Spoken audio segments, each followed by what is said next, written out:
Assalamualaikum warahmatullahi wabarakatuh. Tes suara ya Mbak, dengar suara saya.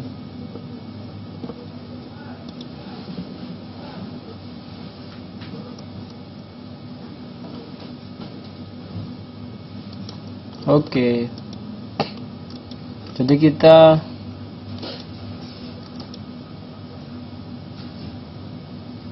akan melanjutkan tentang antroposfer ya.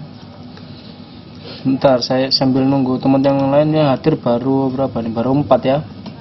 Baru 4. Kita tunggu teman-teman yang lain ya. Sebentar. Sambil nunggu saya mau lihat yang kemarin kita sampai mana.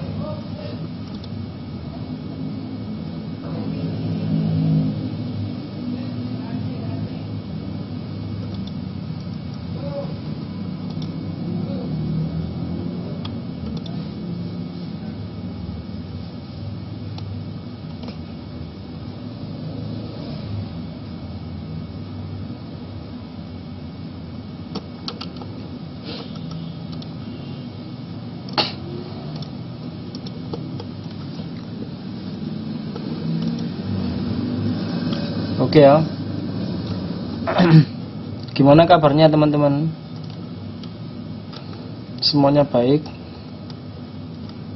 Jadi hari ini yang seharusnya kelas bahasa Indonesia ya, itu saya tukar. Ya alhamdulillah saya tukar dengan Bu Sumarmi ya. Bu Sumarmi yang nanti Bu Sumarmi ngajarnya hari Jumat ya. Jadi saya tukar ya, karena Jumat nanti saya sepertinya nggak bisa ya.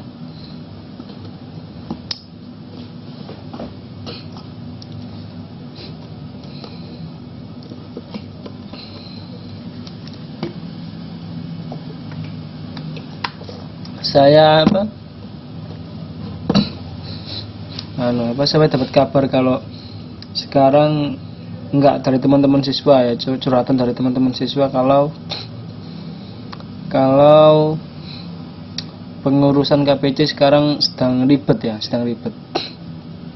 Jadi mohon teman-teman jangan sampai terpengaruh ya, dengan pergantian sistem kepengurusan ya di KPC, karena kepengurusan KPC sepertinya sekarang sedang peralihan jabatan, terus orang-orangnya mungkin sekarang sedang di Indonesia. Jadi beberapa orang-orangnya sedang di Indonesia, jadi belum terkoordinasi dengan baik mungkin.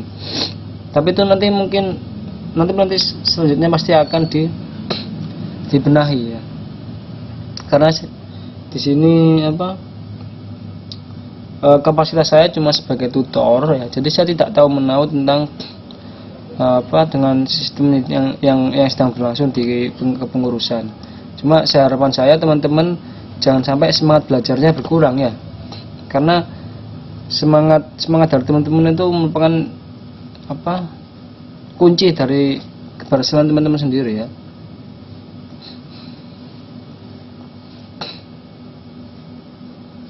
Ya dilaporkan saja nanti. Kalau misalkan ada yang kelas kosong ya, laporkan aja ke pengurus, kelas ini kosong gitu. Soalnya kan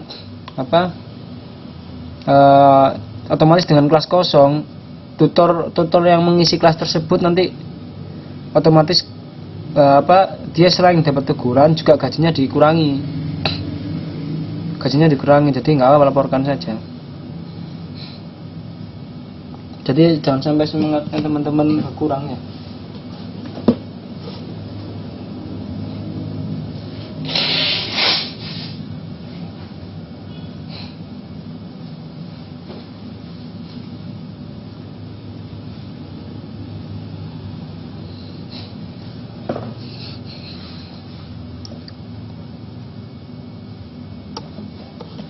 Oke ya.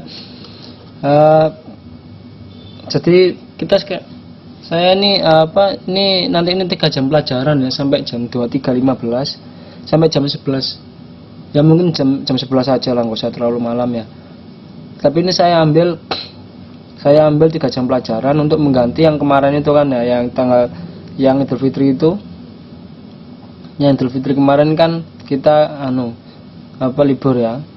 1 jamnya saya ambil di sini, 1 jamnya nanti yang sisa 1 jam yang belum terpakai itu rencananya mau saya buat UTS 2 minggu ke depan. Jadi 1 jamnya itu nanti UTS saja ya. Jadi UTS online, jadi nggak usah kelas tapi dibuat UTS gitu aja ya. Iya Mbak Ayu Anggita Sari. Jadi tetap ya saya minta tolong Mbak Sri Haryanti untuk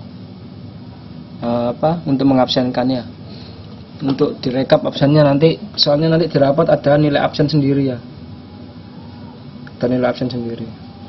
Sudah gitu aja, oke?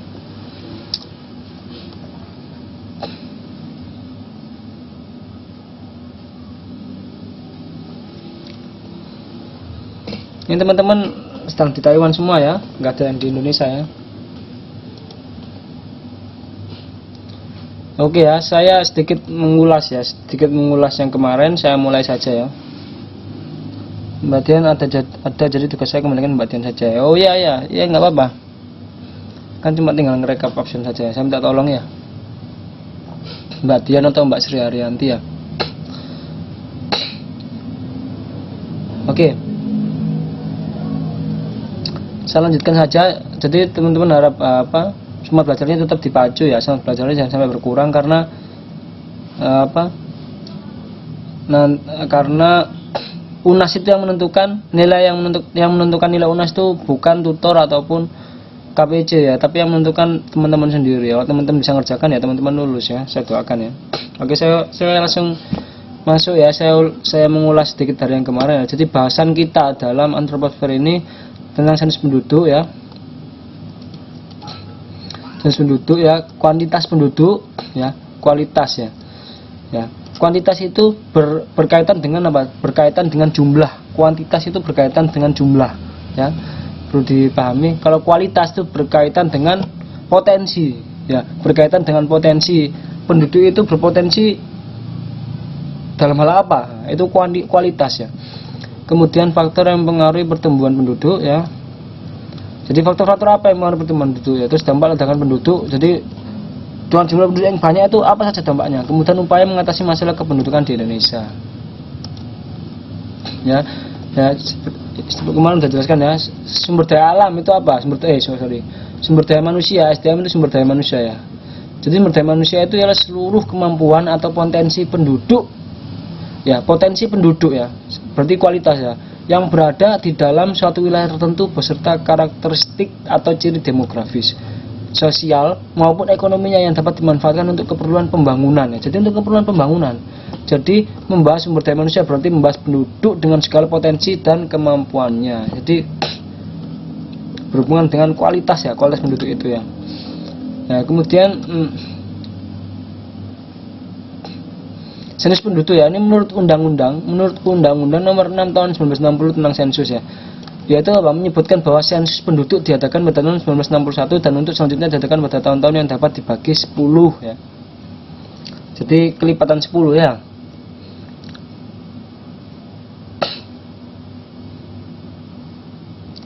Jadi kelipatan 10 ya. Jadi nanti di sini ada cara menghitung pertumbuhan penduduk, undang-undang sensus penduduk ya, manfaat sensus penduduk, pertanyaan diajukan dalam sensus penduduk, tujuan diadakan sensus penduduk apa, terus kemudian sasaran sensus penduduk, pelaksanaan sensus penduduk, proyeksi penduduk, piramida penduduk, dan gaji penduduk. Pak, bolehkah dijelaskan kaitannya dengan antroposfer dengan sensus penduduk? Antroposfer itu berkaitan dengan kependudukan ya. Antroposfer itu artinya kependudukan ya. Makanya kenapa jawab pertanyaan Mbak Haryanti ya, sensus penduduk itu apa? Jadi nanti kita masuk ke dalam tujuan ya, tujuan sensus penduduk ya. Jadi antroposfer itu mempelajari tentang kependudukan ya, tentang masyarakat ya. Kemarin kan di pelajaran sebelumnya saya jelaskan ya, ada hidrosfer, biosfer ya, hidrosfer, biosfer, atmosfer, dan antroposfer. Hidrosfer itu berkaitan dengan air, lautan ya, di bumi. Biosfer berkaitan dengan hewan dan tumbuhan. atmosfer berkaitan dengan udara, ya, lingkungan udara. Antroposfer itu berkaitan dengan kependudukan. Jadi antroposfer itu adalah kependudukan. Ya, jadi itu Mbak ya. Gimana? Terjawab Mbak Rianti? Antroposfer itu artinya kependudukan, jadi ya. Jadi ya jenis penduduk itu ya begitu ya. Perlu catat ya teman-teman. Jadi 4 tadi ya, hidrosfer, biosfer, atmosfer, dan antroposfer ya. Sekarang kita belajar tentang antroposfer. Jadi nanti ada tujuan dari jajaran jenis penduduk ya. Kenapa kok berhubungan dengan antroposfer? Next, kemudian Nah, ini kemarin sudah jelaskan cara menghitung pertumbuhan penduduk ya. Jadi untuk menghitung pertumbuhan penduduk, jadi rumusnya ini ya, P sama dengan ya. Jadi P itu pertumbuhan penduduk ya. Jadi sama dengan L, jumlah L itu lahir ya. L lahir, M mati ya. Kita algonya mati ya, kematian. I imigrasi, emigrasi. Imigrasi itu kan yang masuk, emigrasi itu yang keluar ya, yang keluar ya. Yang masuk, imigrasi yang masuk. Jadi pertambahan penduduk itu rumusnya sama dengan L di jumlah kelahiran, lahir dikurangi M mati ya, jumlah kematian dalam 1 tahun ya, dalam 1 tahun, ditambah imigrasi ya, jumlah penduduk yang masuk, imigrasi, dan dikurangi jumlah penduduk yang keluar atau emigrasi ya. Jadi rumusnya itu ya, gampang ya. Jadi yang lahir kurangi mati tambah masuk dikurangi yang keluar, gampang ya. Kemudian manfaat dan tujuan sensus lain tadi ya, menjawab Mbak Haryanti ya. Kenapa kok berhubungan dengan antroposfer? Karena tujuan sensus itu satu, untuk ya mengetahui jumlah penduduk seluruhnya ya. Jadi kenapa kita perlu kenapa negara itu perlu menghitung jumlah penduduk ya? Karena nanti berkaitan dengan nanti berkaitan dengan tenaga kerja, maksud saya dengan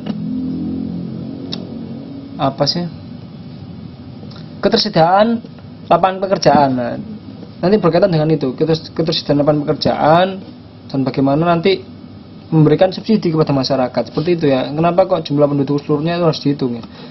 Kemudian nomor 2, mengetahui golongan penduduk menurut jenis kelamin, umur, dan banyaknya kesempatan kerja ya. Kemudian untuk mengetahui keadaan pertumbuhan penduduk, mengetahui susunan penduduk menurut mata pencaharian agar diketahui struktur perekonomiannya ya. Nah, jadi misalkan daerah ini mata pencahariannya umumnya adalah nelayan ya. Jadi struktur ekonominya nanti di situ akan dikembangkan untuk pusat nelayan gitu. Jadi nanti pemerintah akan bagi-bagi, nah, subsidi ini untuk nelayan, ini untuk petani, ini untuk pengusaha, pengrajin, seperti itu. Jadi dibedakan ya. Kemudian untuk mengetahui persebaran penduduk, daerah yang terlalu padat dan daerah yang masih jarang penduduknya ya. Kemudian untuk mengetahui keadaan penduduk satu kota dan mengetahui akibat perpindahan. Kemudian untuk merencanakan pembangunan bidang kependudukan ya, seperti itu ya. Ini pertanyaan-pertanyaan dalam sensus ya. Jadi yang perlu kita tahu adalah nama ya.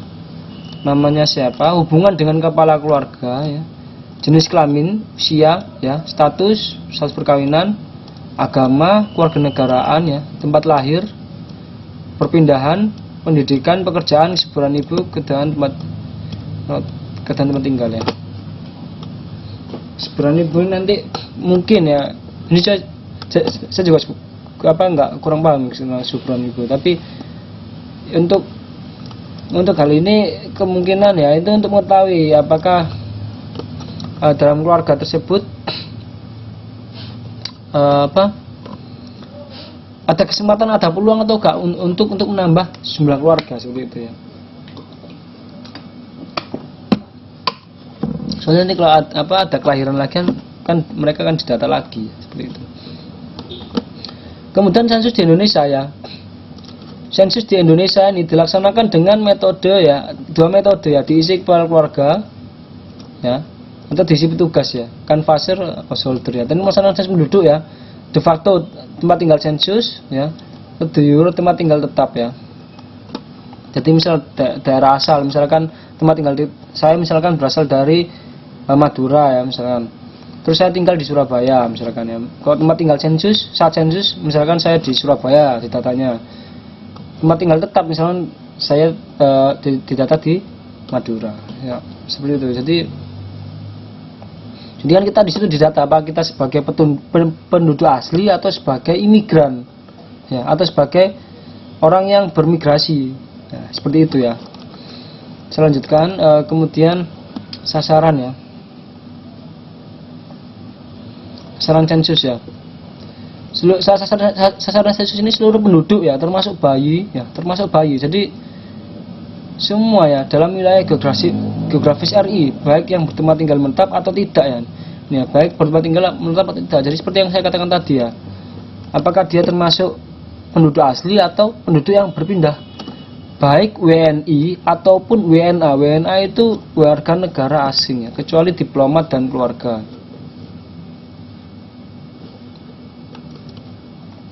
Ya, jadi warga negara asing ya. Misal warga negara asing itu sedang bekerja ya di Indonesia, didata juga. Ya, karena itu mempengaruhi kepadatan penduduk ya. Ya, ini cara mengukur pertumbuhan penduduk ya, ini rumusnya ya. Cara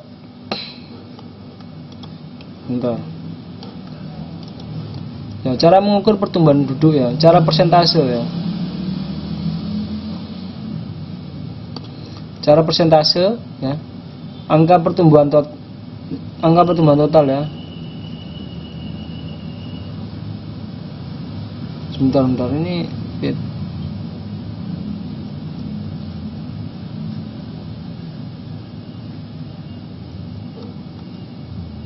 sebentar, saya lihat dulu.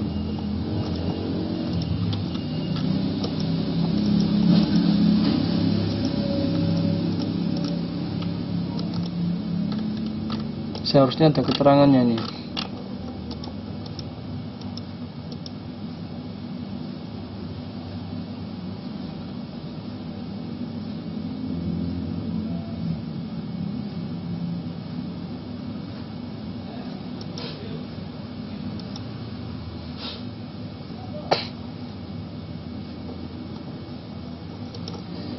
Jadi PT ini pertumbuhan total, P0 itu pertumbuhan awal ya. Pertumbuhan awal 1 tambah R ya, ini R yang belum tahu, R pangkat N. Kalau ini angka pertumbuhan alamiah itu P sama dengan L dikurangi M, lahir dikurangi mati ya. Jadi kelahiran dikurangi, oh ya, Sitaminang izin nggak bisa login ya. Ditulis Pak sebelahnya. Oh, bentar.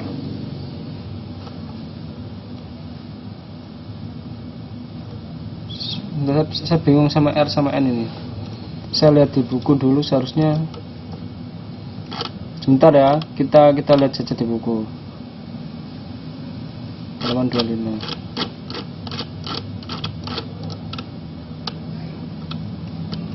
P0 itu adalah pertumbuhan awal ya. Cuma saya belum paham dengan N-nya.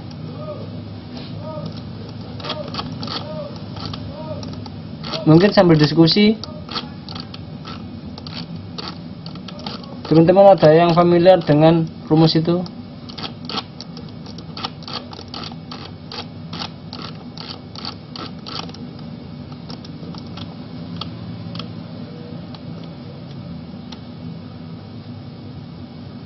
Nah ini, buka bukunya ya, halaman 31 ya. Memang sudah saya kasih ya fotokopinya ya.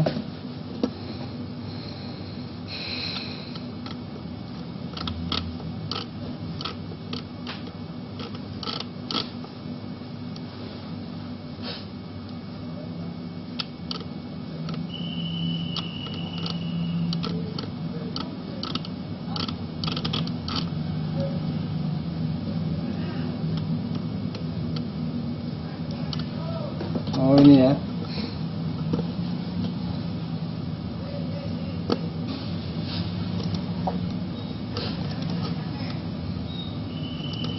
Buka bukunya halaman 34 ya, 34 ya.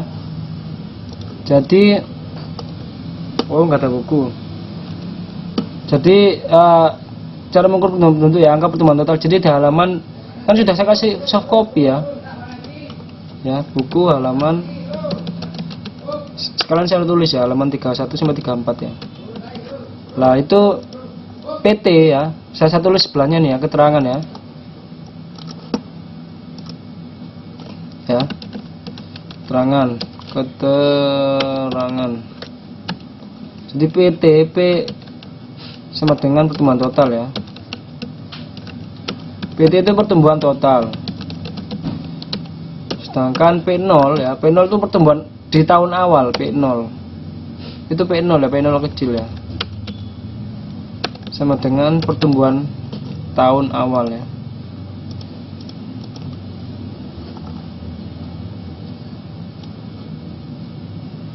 Pertumbuhan tahun akhir perhitungan. Ini pertumbuhan total atau pertumbuhan tahun akhir. Jadi pertumbuhan total itu ini pertumbuhan tahun awal perhitungan.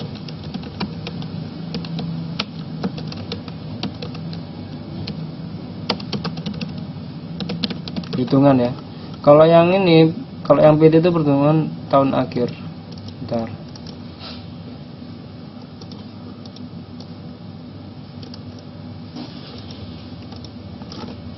Sedangkan R ya, R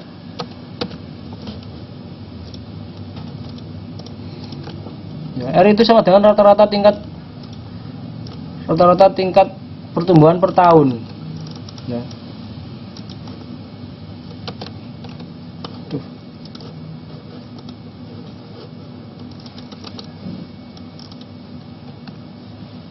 Ya, R itu rata tingkat pertumbuhan per tahun. N itu ya, ini apa ya, kok saya coba.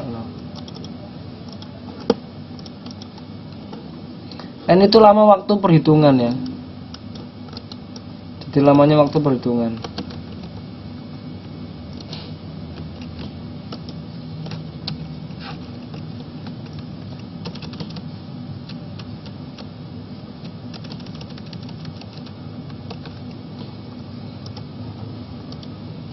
Ya.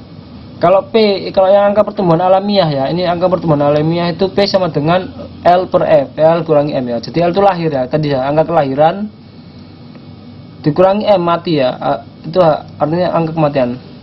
Ya, halaman 34. Ini sudah saya tulis nih. Buku halaman 31 sampai 34 yang saya tulis ini ya.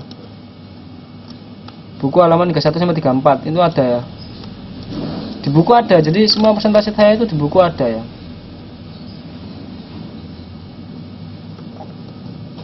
Oke ya.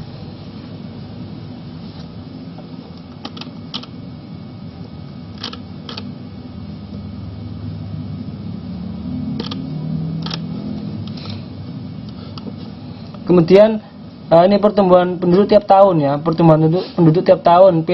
PT sama dengan P0 ditambah lahir kurangi M ya. P0 itu tadi ya, pertumbuhan tahun awal. L itu kan tadi ya, kelahiran, lahir ya, kelahiran. M itu mati ya, kematian, ditambah jumlah penduduk I, imigrasi, emigrasi kan, I penduduk yang masuk dikurangi penduduk yang keluar ya. Saya coba kasih jelaskan contoh soal ya, contoh soal yang di halaman N itu waktu perhitungan dalam berapa tahun Pak? Lama perhitungannya, misalkan ya, misalkan perhitungannya, jadi N itu N tahun, terserah perhitungan. Jadi perhitungannya, misalkan perhitungannya dalam jangka waktu 5 tahun ya, berarti N nya ini 5 ya. PT itu sampai tahun kelima, P0 ini perhitungan tahun awal perhitungan ya, dikali 1 tambah rata-rata tingkat pertumbuhan dipangkatkan 5 gitu ya, maksudnya seperti itu. Saya kasih contoh soal aja ya, saya lihatkan contoh soal yang di buku yang PT P0 ya, 1 plus RN ya. Saya lihat bukunya sebentar ya.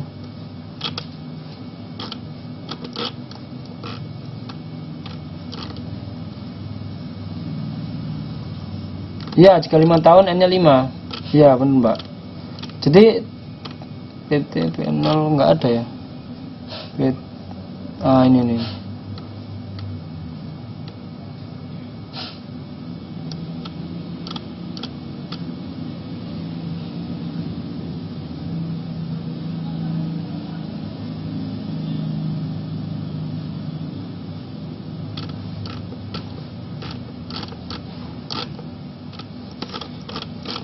Sebentar ya, saya lihat contoh soal dulu.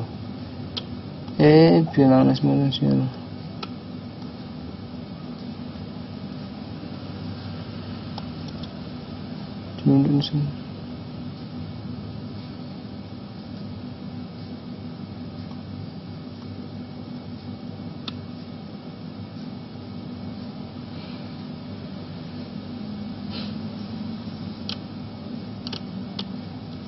Nggak ada contoh soal di buku ini ya. Nggak ada contoh soal itu ya. R nya sama dengan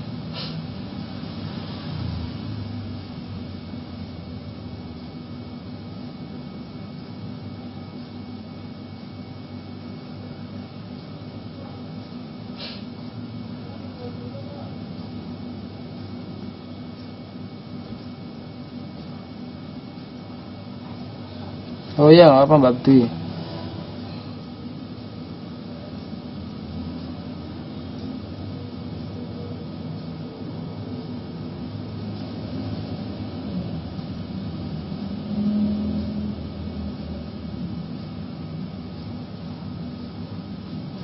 N0 dikali R kali 10.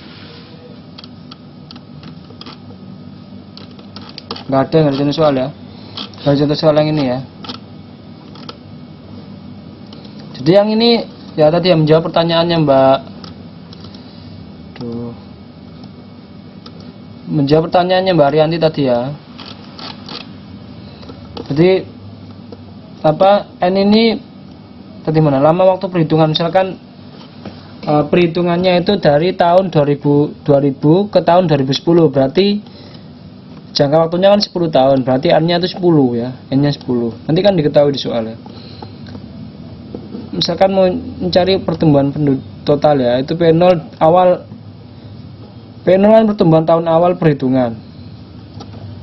Misalkan 2000 sampai 2010, berarti ini pertumbuhan tahun 2010 ya dikali 1 ditambah R itu rata-rata tingkat pertumbuhan penduduk rata-rata dari 2010 dari 2000, 2001, 2002 ya, itu rata-ratanya dibangatkan N lama waktu perhitungan. Lamanya berarti berapa? 10 tahun ya. Jadi seperti itu ya.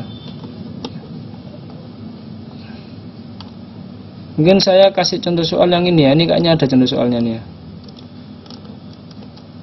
Yang ini ya, PT sama dengan P0 tambah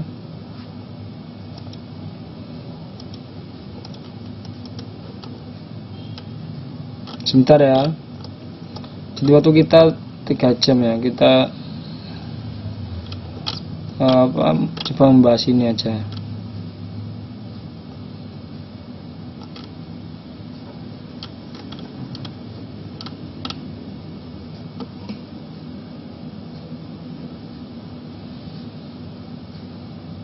Nah ini ya, saya kasih contoh soal ini ya.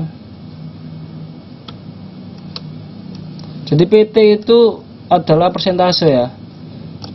Jadi ini persentase ya. Saya coba bahas soal ini ya. Teman-teman coba perhatikan ya, perhatikan soal ini ya, ini ada di buku ya.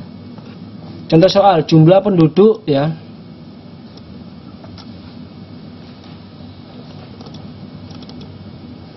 Ya. Jumlah penduduk, soalnya ini jumlah penduduk kecamatan B pada 2005 adalah 30.000 jiwa ya. Selama 2005-2006 terjadi kelahiran sebanyak 1.500 bayi, sedangkan penduduk yang meninggal dunia adalah 700 jiwa. Penduduk yang datang dan menetap daerah tersebut jumlah, jadi penduduk yang datang dan menetap, berarti penduduk yang datang berarti apa? Imigrasi ya, I ya. Jumlah 50 jiwa, sedangkan yang pindah daerah yang lain berarti E, emigrasi yang keluar ya, 25 jiwa. Hitung jumlah penduduk kecamatan B 2006 ya, dan berapa persentase pertumbuhan penduduk totalnya ya. Jadi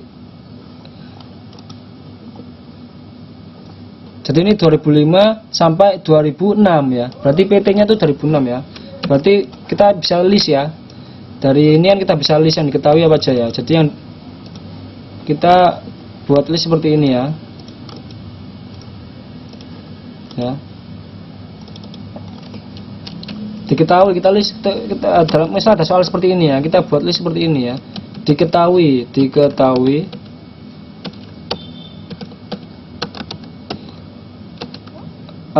jumlah penduduk kecamatan B 2005 ya. Berarti ini 2005 2006, berarti 2005 ini berarti ini P0 ya. P0 nya sama dengan 30.000 ya. 30.000 ya, 30 jiwa selama 2005-2006 terjadi kelahiran, berarti selama 1 tahun ini jadi kelahiran sebanyak 1.500 bayi. Berarti kelahiran, lahir ya, L ya, L nya sama dengan 1.500 ya.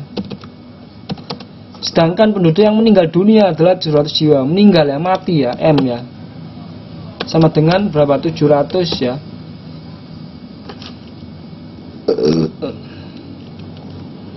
Ya, kemudian penduduk yang datang dan menetap datang ya, imigrasi berarti ya, berjumlah 50 jiwa, I-nya 50 jiwa ya. I-nya 50. Sedangkan yang pindah, yang keluar berarti ya, E berarti ya, imigrasi sama dengan berapa? 25 ya. Hitung jumlah, berarti ditanya ya, ditanya. Nah, ditanyakan apa? Jumlah penduduk kecamatan B 2006 ya, berarti tahun selanjutnya ya, berarti PT ya, persentase ya, PT. Yang dicari PT ya. Jadi jawab rumusnya kan ini ya. Tadi ya rumusnya ini ya. PT sama dengan P0 ya, tambah L kurangi M tambah I kurangi E ya. Ya. Rumusnya itu ya, kita tulis rumusnya ya, PT sama dengan, oh iya Mbak Sutini, segera mengikuti ya. Jadi kita sekarang baca soal ya. P0 ya. PT sama dengan P0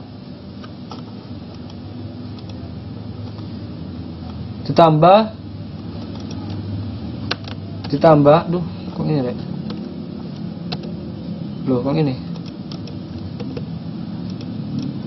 Bentar, agak repot ini. Nah. Ditambah L kurangi M ya, ditambah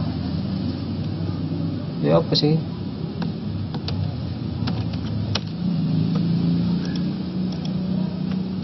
gimana cara nulis plus ini? Oh ini, tambah L dikurangi M ya, ditambah I kurangi E ya, I imigrasi ya. Loh, kok ini mana nih? I dikurangi E. Nah, jadi rumusnya ini ya. Berarti ya. Berarti kan kita bisa langsung ya, sama dengan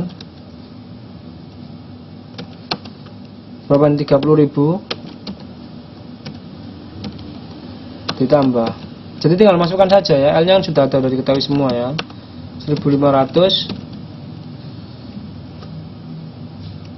Berapa jawabannya Mbak Santi?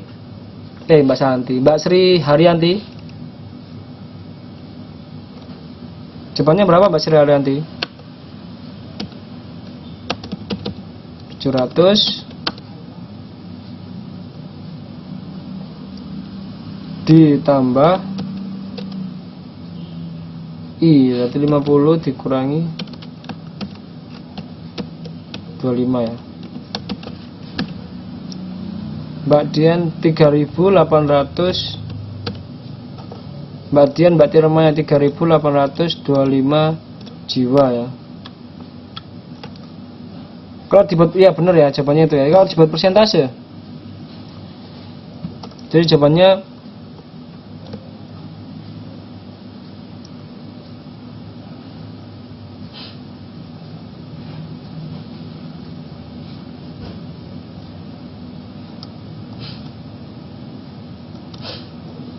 kok bisa 2,75%? Kok bisa Mbak Waryanti?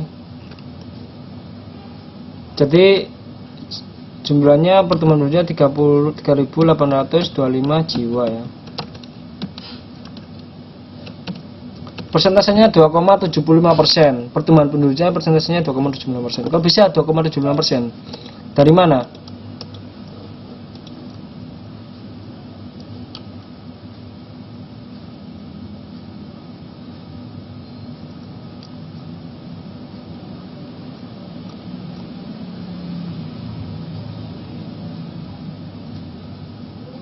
825 dibagi 30.000 kali 100%. Iya, apa rumusnya benar ya? Perhitungannya benar, memang dari buku seperti itu. Cuma kenapa kok dibagi 825?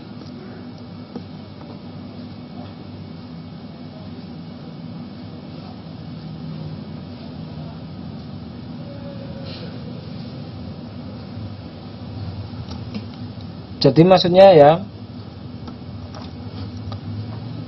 persentasenya itu ya, itu adalah jumlah dari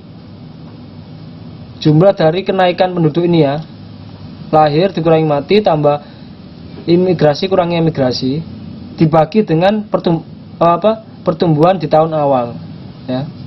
Jadi maksudnya seperti itu. Persentasenya adalah jumlah kenaikan ini ya. Kenaikan ini adalah berapa? 825 ini kalau dijumlahkan 825 ya. Jadi persentasenya itu jumlah kenaikan awal ya, jumlah kenaikan dalam satu tahun itu, kenaikan dalam tahun tersebut, jumlah kenaikan dalam tahun tersebut dibagi jumlah penduduk pada tahun awal, ya. Jadi persentasenya seperti itu ya. Jadi ini ya 1.500. Jadi persentasenya ini ya dibagi, maksud saya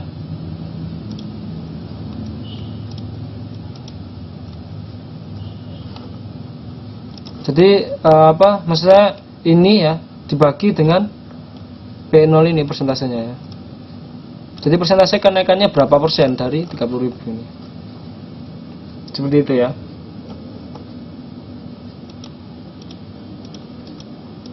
Dikali 100% ya, jadi jumlah kenaikan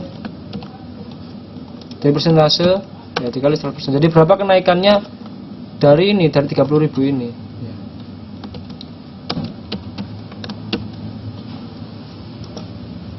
Jadi 825 ya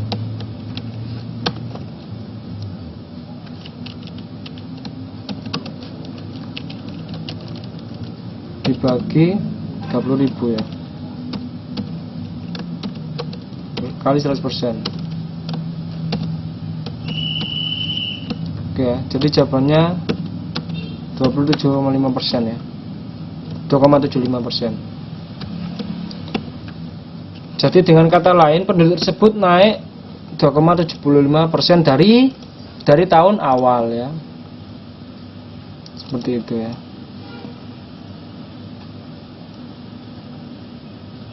Gimana, ada pertanyaan? Semuanya paham?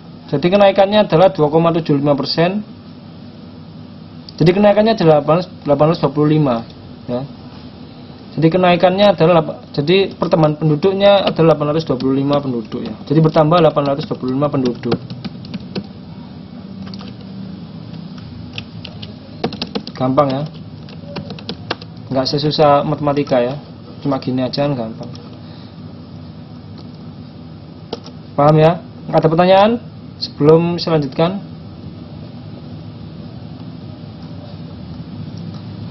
Sama halnya dengan ini ya. Ya, yang ini tadi ya, PT P0 ya. Jadi PT tadi itu pertumbuhan tahun akhir perhitungan ya. Misalkan tadi adalah tahun akhirnya adalah 2006. Kalau misalkan ini diganti antara 2005 sampai 2010, ya berarti tahun akhirnya tahun 2010, awalnya 2005. Jadi tahun awalnya itu berapa? Seperti itu ya. Ini tahun awalnya 2005 itu adalah 30.000 jiwa ya.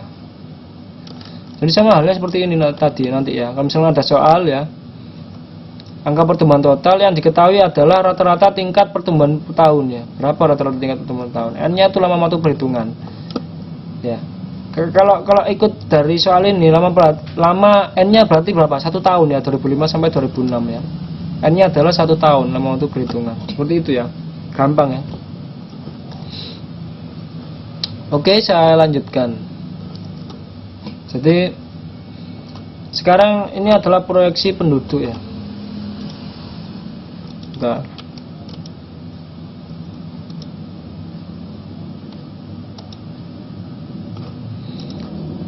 Jadi seperti kata-katanya ya, proyeksi ya. Jadi proyeksi itu memperkirakan jumlah penduduk pada masa mendatang ya, tanpa imigrasi ya. Data yang dibutuhkan ya. Data yang dibutuhkan itu adalah penyebaran penduduk menurut usia dan jenis kelamin. Rasio itu perbandingan ya. Rasio penduduk yang masih hidup menurut usia. Ya, jadi perbandingannya berapa ya, rasio penduduk yang masih hidup menurut usia. Jadi perbandingannya berapa? Dari usia muda, tua, dan balita ya. Perkiraan tingkat fertilitas menurut usia ya. Fertilitas itu pembuahan. Jadi kelahiran ya. Rasio jenis kelamin pada waktu lahir ya. Jadi perbandingan jenis kelamin pada waktu lahir. Jadi kelahirannya yang lahir pria wanita berapa perbandingannya ya. Kemudian saya lanjutkan.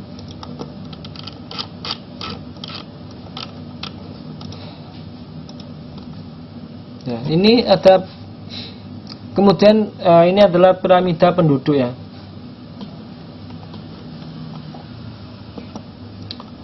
Ya, ini piramida penduduk tentang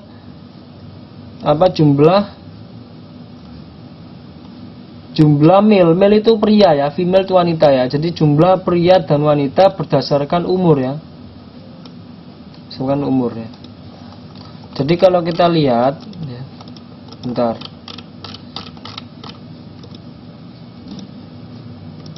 Jadi kalau kita lihat dalam piramida penduduk ini ya. Ini ada di rapid growth Afghanistan ya. Slow growth Afghanistan di United States di Amerika, no growth di Italia. Jadi ini berdasarkan umur ya. Ini 0 sampai 4 tahun ya, ini age ya. Ya. Berdasarkan umur dan ini berdasarkan percent of population. Jadi jumlah populasinya ya.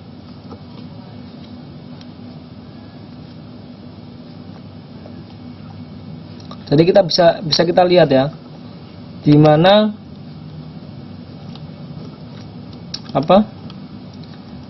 di Afghanistan umur semakin tua ya, jumlah populasinya semakin sedikit ya. Jadi umur 85 tahun ke atas itu sedikit ya. Lebih banyak usia mudanya, yang usia balita 0 sampai 4 tahun dia pertumbuhannya lebih banyak, jumlahnya lebih banyak. Beda dengan United States ya. Dia slow grow. Dimana dia tidak linear seperti di Afghanistan ya. Jadi jumlah yang terbanyak ini ada pada umur 40 sampai 44 tahun ya.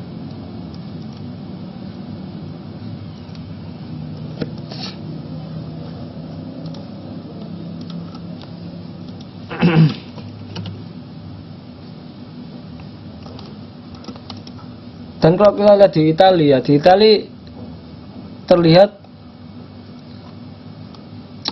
lebih mendominasi umur pada populasinya, pada perhitungan populasinya itu lebih mendominasi umur 35 sampai 39 tahun ya. Sedangkan kelahirannya sedikit ya. Kelahirannya sedikit. Jadi umur 0 sampai 4 tahun hanya 2% ya. Hanya 2%.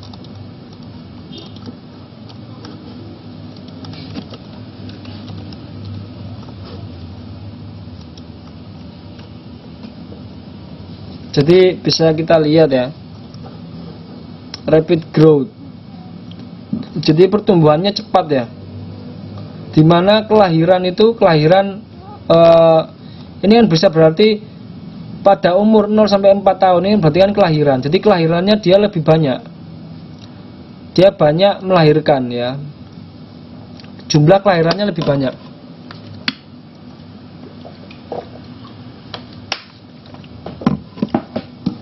Sedangkan United States dia kesimpulannya kita bisa menyimpulkan ya, dia slow growth. Jadi perkembangannya rendah. Ya, karena di sini dia angka kelahirannya hampir sama ya dengan jumlah yang usia muda ya. Sedangkan di Italia no growth ya. Karena apa?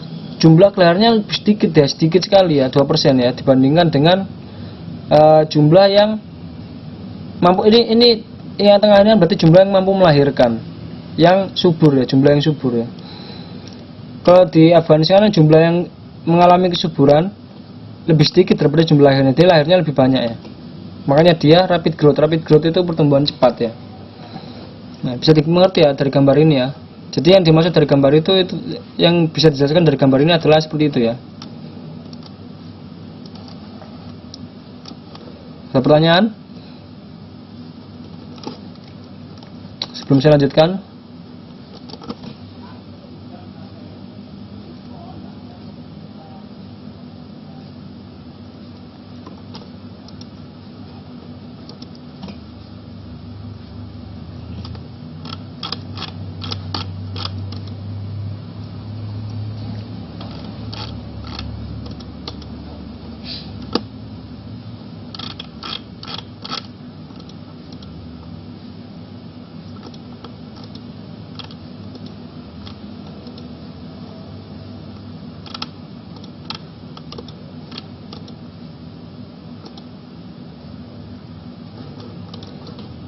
Oke, gimana pertanyaan? Jangan ngantuk ya teman-teman ya.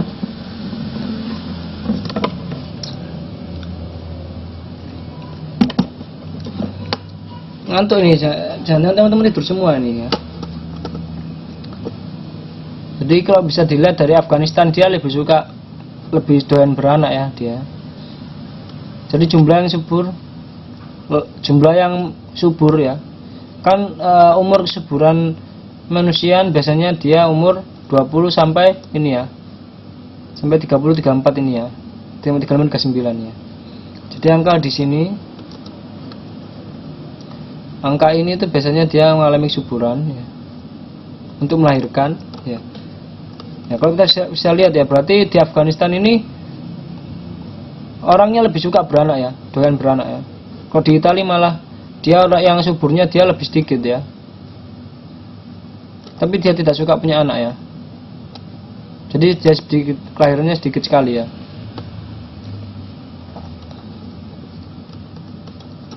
Oke ya, saya lanjutkan ya. Kita sekarang masuk bahasan kuantitas penduduk ya. Tadi sebelumnya kita membahas sensus penduduk ya. Kita membahas sensus penduduk yang dimana dari sensus penduduk kita bisa membuat piramida penduduk seperti contoh yang tadi ya, piramida penduduk ya. Sekarang kita akan membahas tentang kuantitas penduduk. Apa itu kuantitas penduduk? Komposisi penduduk. Ada yang tahu nggak apa itu kuantitas penduduk itu seperti apa?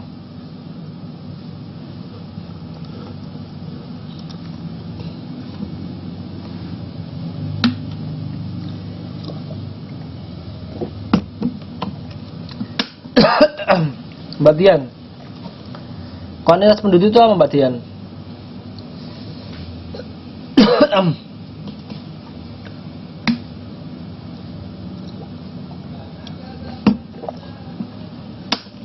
Yang lain gimana? Apa itu kuantitas penduduk itu seperti apa?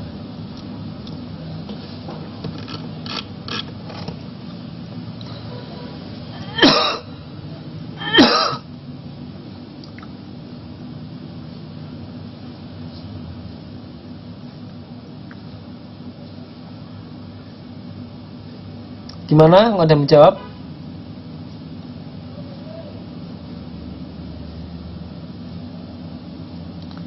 Padahal tadi sudah saya kasih tahu ya, kuantitas itu berhubungan dengan apa. Kan tinggal diperpanjang aja ya jawabannya.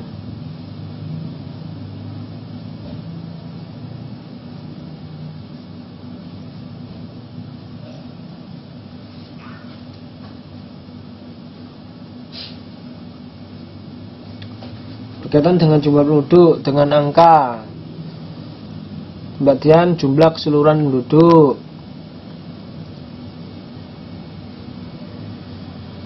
Mbak Seranti menyangkut jumlah kelahiran dan kematian.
Oke ya, dari kuantitas ya. Kuantitas itu dari arti katanya itu berhubungan dengan jumlah ya.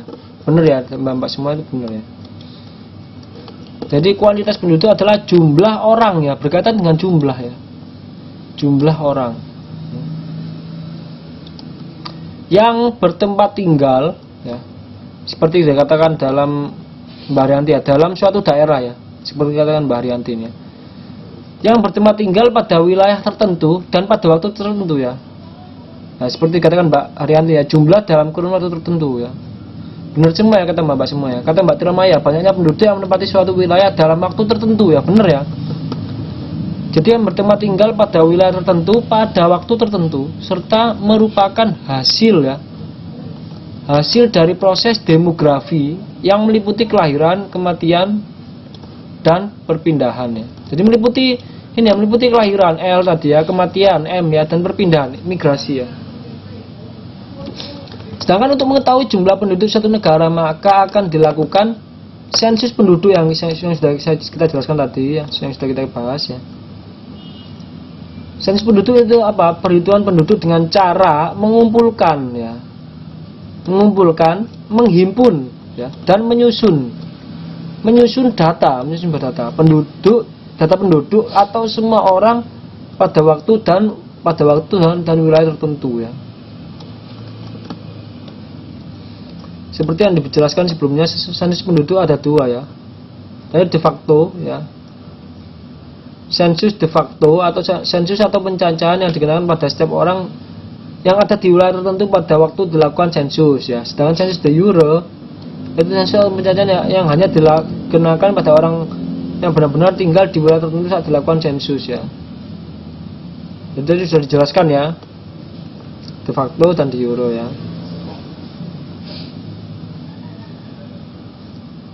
Jadi saya contohkan, misalkan saya tadi di Madura ya, saya dari Madura, sedangkan saya tinggal di Surabaya ya.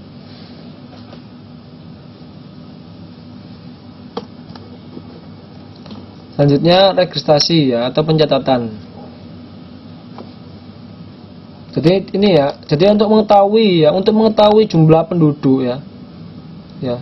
Jadi yang dilakukan ini ya, dilakukan 3 hal ini ya, sensus penduduk ya, registrasi ya, dan survei ya. Registrasi itu apa? Pencatatan ya, yaitu kumpulan keterangan tentang kelahiran ya, kematian, perkawinan, perceraian, pengangkatan anak dan perpindahan ya. Jadi registrasi. Jadi kita harus meregistrasi ya. Kalau misalnya teman-teman sudah menikah terus melahirkan anak ya, harusnya anaknya harus didaftarkan ya sebagai penduduk negara Indonesia ya. Jadi diregistrasi ya. Seperti itu. Kemudian survei ya. Survei itu apa? Menghitung jumlah penduduk dengan cara mengambil sampel penduduk dari daerah yang mewakili seluruh Indonesia. Contoh, Sakernas, survei Angkatan Kerja Nasional.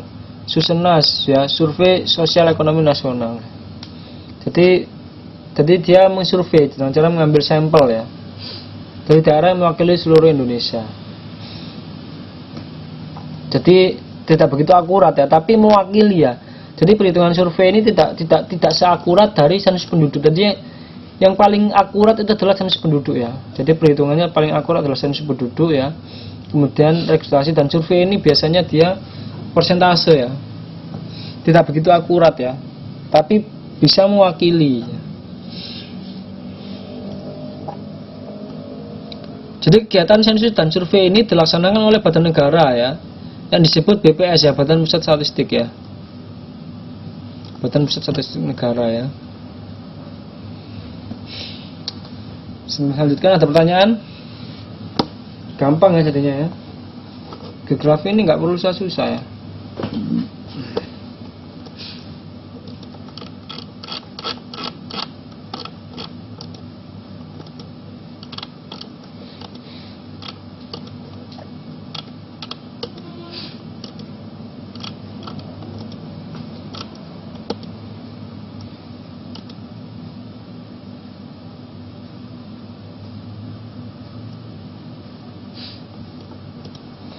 Oke ya, jumlah selanjutkan.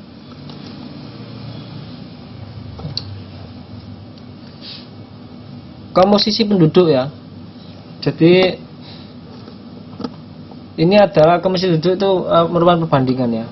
Perbandingan menurut umur, ada dua ya, perbandingan menurut umur dan menurut jenis kelamin ya. Jadi dependensi rasionya ya, jumlah penduduk umur non produktif ya, produktif dibagi jumlah penduduk umur produktif ya.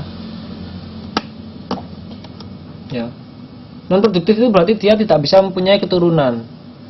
Umur produktif berarti dia berpotensi untuk mempunyai keturunan ya.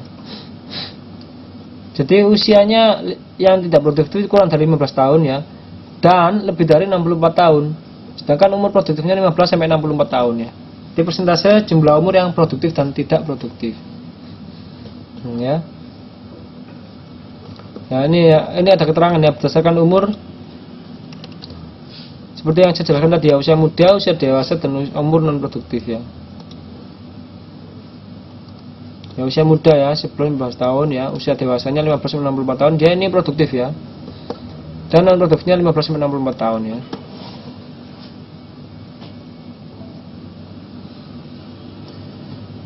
Ukuran 15 tahun dan lebih dari 64 tahun. Kemudian menurut jenis kelamin ya. Perbandingan menurut jenis kelamin ya. Jadi jumlah penduduk laki-laki dibanding jumlah penduduk perempuan dikali 100 ya, 100% ya. Anak dan orang tua yang non produktif. Maksudnya gimana Mbak Arianti? Iya. Oh, saya tahu, saya paham. Maksudnya mungkin kurang dari 15 ini maksudnya anak, lebih dari 64 adalah orang tua ya, orang yang sudah tua ya. Ya. Jadi mereka tidak berpotensi untuk memiliki keturunan ya. Oke, saya lanjutkan ya. Nah, tadi kita sudah membahas ya, kita tadi sudah membahas sensus, sudah membahas kuantitas. Sekarang kita membahas tentang kualitas ya. Apa itu kualitas ya? Oh iya, Mbak Ranti dari 65. Sekarang kita masuk ke kualitas penduduk. Apa itu kualitas penduduk? Mungkin Mbak yang belum jawab, apa itu kualitas penduduk itu? Tadi kuantitas itu berkaitan dengan jumlah ya. Sedang kualitas apa?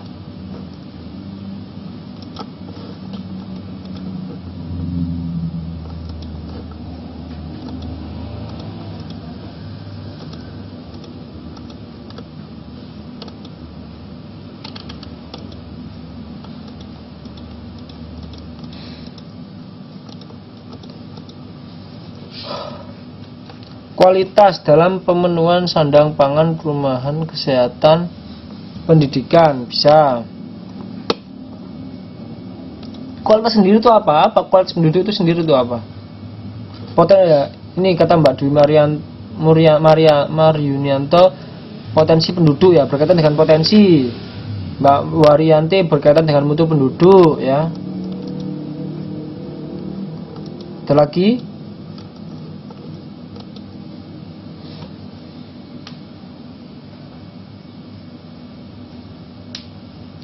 Tingkat atau taraf penduduk ya. Kata Mbak Sutini, tingkat Mbak Tiamozang berkaitan dengan potensi penduduk ya. Oke ya. Semuanya tidak ada yang salah ya.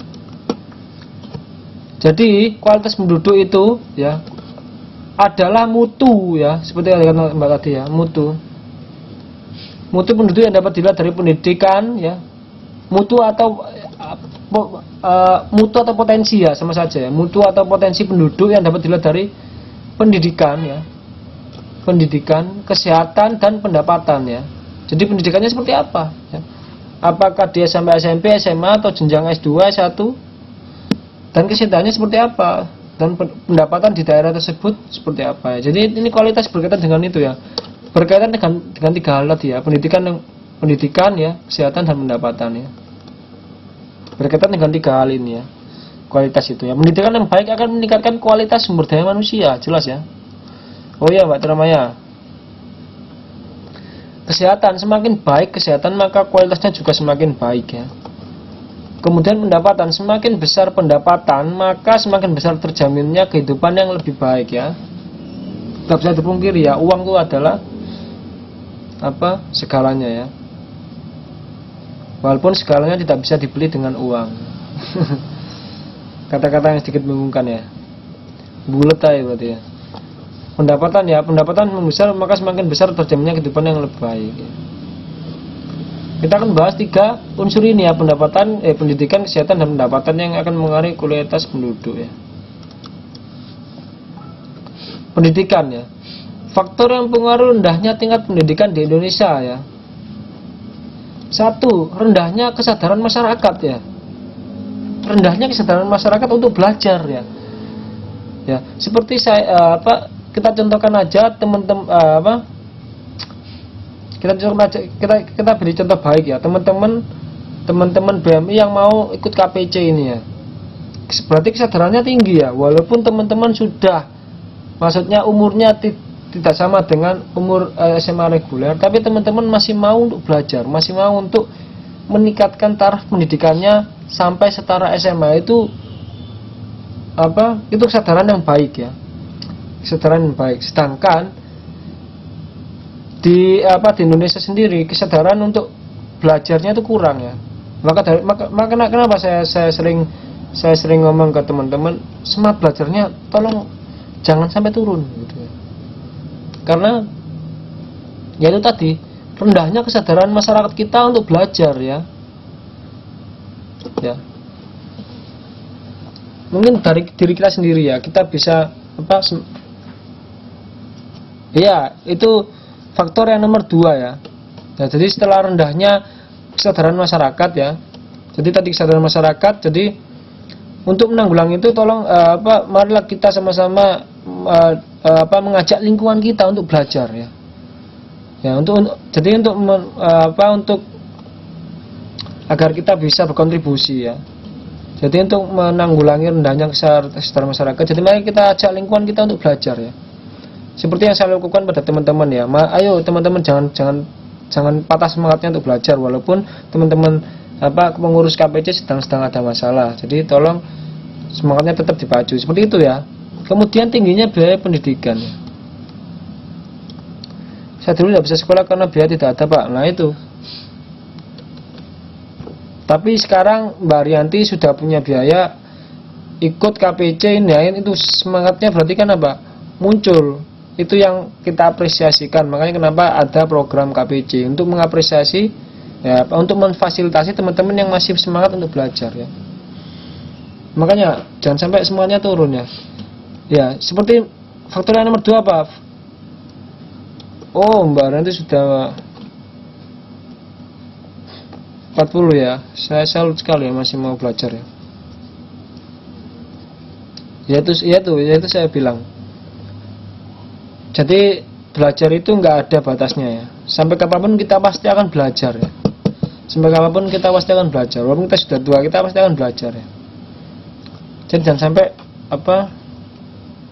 karena dengan kita belajar, sekolah dengan bebas sendiri benar-benar suatu perjuangan. Oh iya, benar sekali. Saya juga belajar di Taiwan, juga cari beasiswa sendiri ya. Jadi saya sudah lepas ya dari orang tua ya. Jadi saya sudah nggak membebani orang tua. Jadi saya sekolah di Taiwan itu, S2 Taiwan itu juga saya berusaha cari beasiswa, gimana saya bisa makan sendiri ya. Ya itu makanya saya ingin menularkan ke teman-teman bahwa saya semua belajar itu penting ya. Kemudian tingginya biaya pendidikan ya. Ya. Mungkin kita sadari bahwasanya SMA ya, SMP negeri ya, kalau di Indonesia sekarang biayanya memang mahal ya. Kuliah juga biayanya mahal. Tapi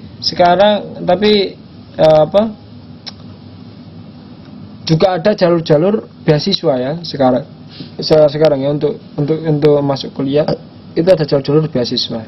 Tapi biasanya dibatasi untuk mahasiswa yang berprestasi ya. Berprestasi dan kurang mampu. Jadi nggak sembarangan bisa mendapatkan beasiswa ya.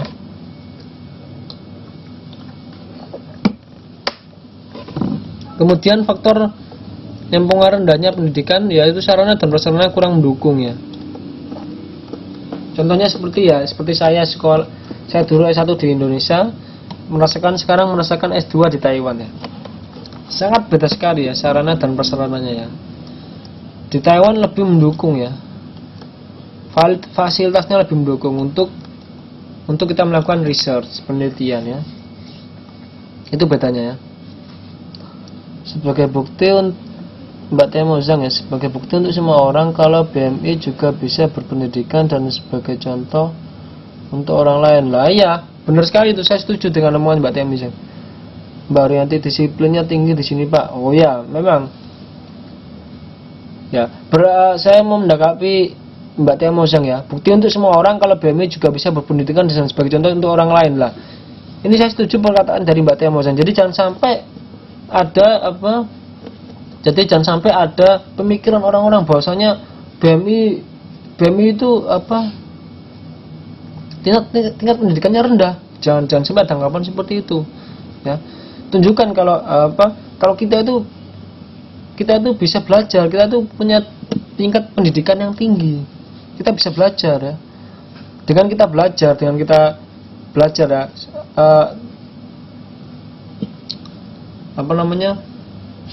level kita itu akan naik ya di mata orang ya. Jadi kita nggak akan dianggap remeh dengan orang kalau kita berpendidikan seperti itu. Jadi saya selalu teman-teman BMI yang mau menyempatkan waktunya untuk belajar, untuk ikut program KPJ, saya salut sekali ya. Makanya saya terus memacu semangat teman, jangan sampai teman-teman semangat belajarnya turun, karena agar kita itu nggak dipandang sebagai negara yang negara yang kurang berpendidikan gitu, seperti itu ya. Kita harus bisa mau belajar terus belajar gitu ya. Karena belajar tuh nggak hanya kita muda, kita masih kecil, muda kemudian belajar, kemudian tua nggak belajar, nggak gitu ya. Jadi kita belajar sampai kita mati itu belajar ya. Semua pasti akan belajar ya. Dan mengapa Mbak Rianti disiplinnya tinggi di sini ya, memang ya. Disiplin di Taiwan itu bahkan lause saya, dosen saya di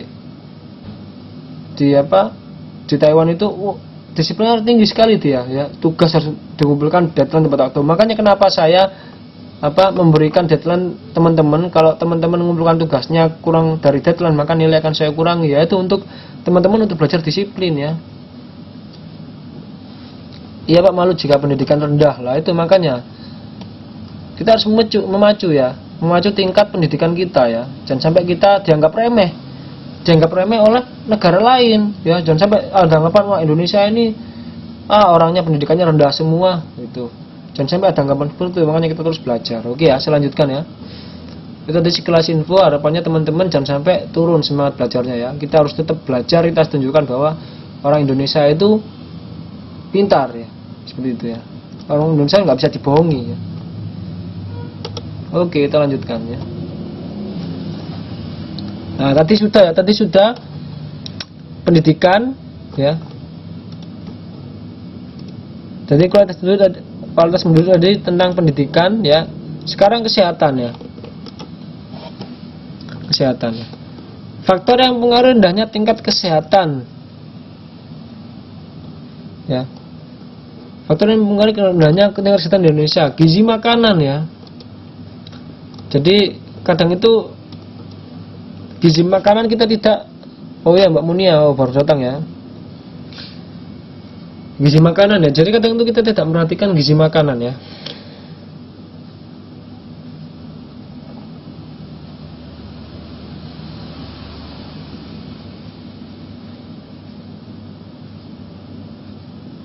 Waktu kita masih 56 menit lagi ya. Jadi kadang kita itu tidak memperhatikan gizi makanan ya. Jadi kita makan aja, makan goreng-gorengan ya. Tapi kurang bergizi ya. Ya, kurang bergizi. Jadi kita kadang kurang memperhatikan gizi makanan. Terus kondisi lingkungan ya. Misalkan kita hidup di lingkungan yang kotor ya, misalkan ya. Ya.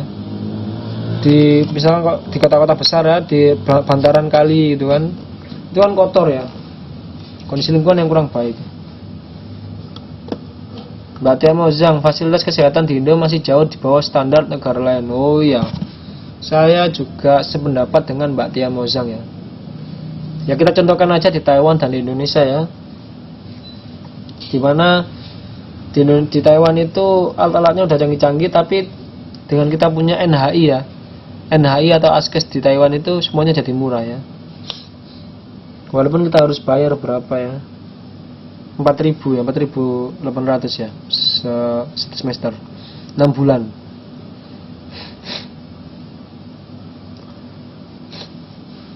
Dan fasilitas kesehatan ya seperti yang dikatakan Mbak Tia Mojong tadi ya. Jadi fasilitas kesehatan di negara kita kurang begitu mendukung ya untuk pelayanan kesehatan ya. Kemudian kesediaan tenaga medis ya. Jadi ya Pak, di sini semua aja Pak. Iya, nggak hanya BMI, saya juga mahasiswa juga wajib punya Askes ya, punya NHI ya. Kesehatan tenaga medis. Jadi faktor-faktor itu yang mengaruhi rendahnya tingkat kesehatan di Indonesia ya. Kemudian selanjutnya tingkat kesehatan diukur berdasarkan ya angka kematian ya, angka kematian kasar, angka kematian bayi, dan angka harapan hidup ya. Jadi angka kematian kasar maksudnya angka kematian seluruhnya ya. Ini angka kematian bayi saja ya, jadi yang baru lahir kemudian dia mati. Angka harapan hidup itu maksudnya dia yang masih sehat ya, jadi yang masih terus berlanjut sampai umur tua, itu angka harapan hidup. Angka kematian kasar itu maksudnya angka kematian tadi, kematian seluruhnya. Jadi baik itu bayi, dewasa maupun tua, itu kematian kasar. Maksudnya seperti itu ya.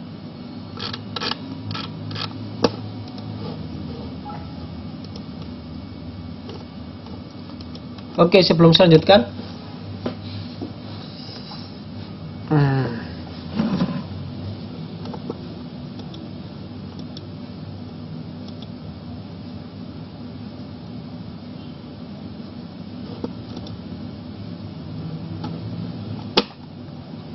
ada pertanyaan?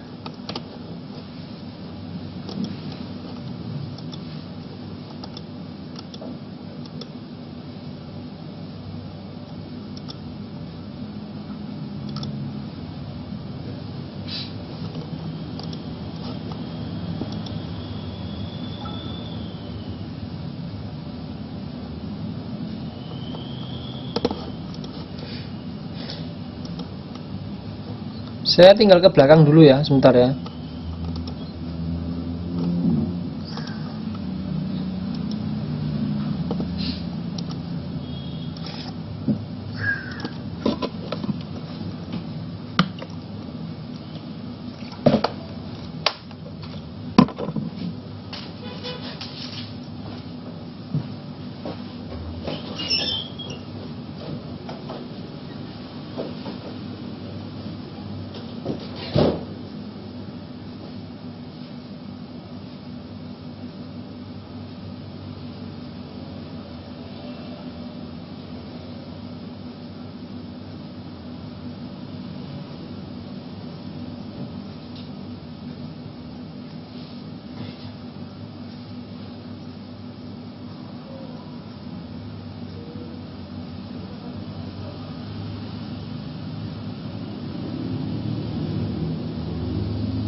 Halo, saya lanjutkan ya.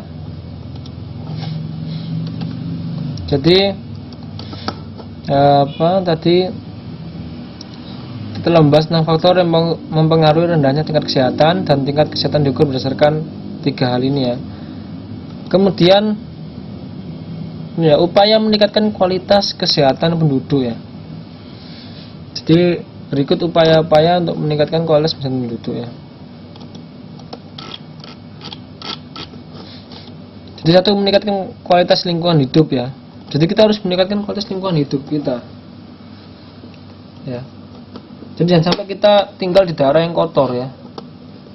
Misalkan, jadi kita sering membersihkan rumah ya. Itu salah satu meningkatkan kualitas lingkungan hidup ya. Kemudian menyediakan sarana dan prasarana kesehatan ya.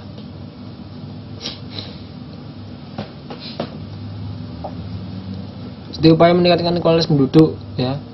Misalkan memperbanyak jumlah puskesmas atau klinik-klinik rumah sakit ya, seperti itu ya.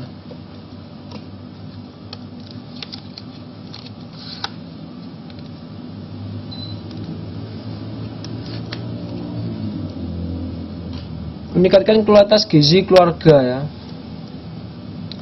Jadi seperti memberikan penyuluhan ya, penyuluhan tentang gizi anak ya, gizi keluarga. Nah ini memberikan penyuluhan tentang kesehatan ya. Jadi ya, misalkan bahannya merokok gitu ya, seperti itu ya, bahannya minum-minuman keras, bagaimana pengaruhnya dengan kesehatan ya. Meningkatkan jumlah dan kualitas tenaga medis ya. Seperti yang dijelaskan tadi ya, kualitas itu berkaitan dengan mutu ya, mutu atau potensi dari tenaga tersebut ya. Mutunya seperti apa ya.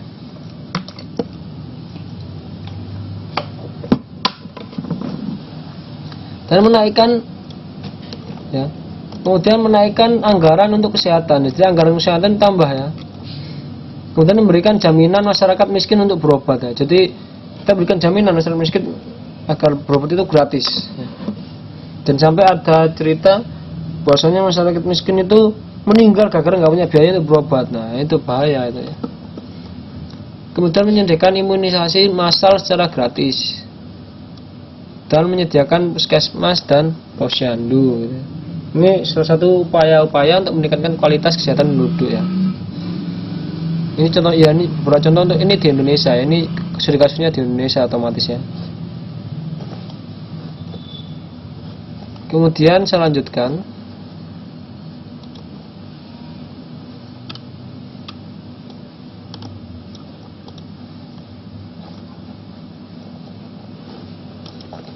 Jadi tadi sudah pendidikan kesehatan, sekarang tentang pendapatan ya. Pendapatan ya. Jadi, pendapatan per kapita ya. Pendapatan per kapita adalah besarnya pendapatan rata-rata penduduk di satu negara ya. Pendapatan per kapita didapatkan dari hasil pembagian pendapatan nasional suatu negara dengan jumlah penduduk negara tersebut ya. Jadi dari hasil pembagian pendapatan nasional ya, pendapatan nasional berapa dibagi dengan jumlah penduduk ya. Sedangkan pendapatan nasional adalah jumlah pendapatan yang diterima oleh seluruh rumah tangga, keluarga atau RTK di suatu negara dari penyerahan faktor-faktor produksi dalam satu periode, biasanya selama 1 tahun ya.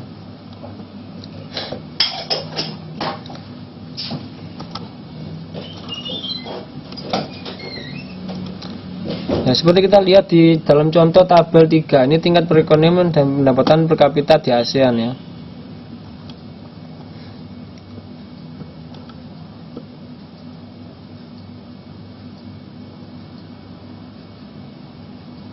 Bisa kita lihat ya. Sebentar. 2010, 2011.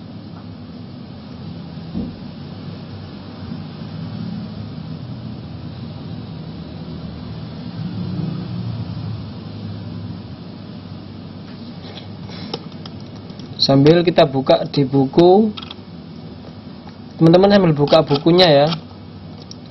Kita lihat di buku halaman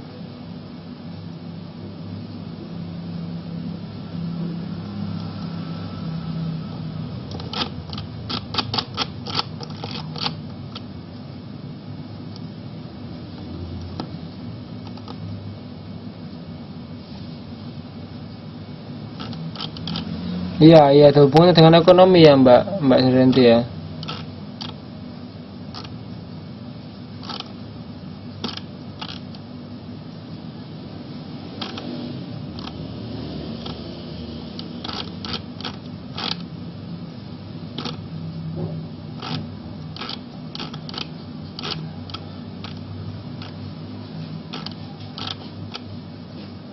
Apa itu Mbak PDB itu Mbak Haryanti?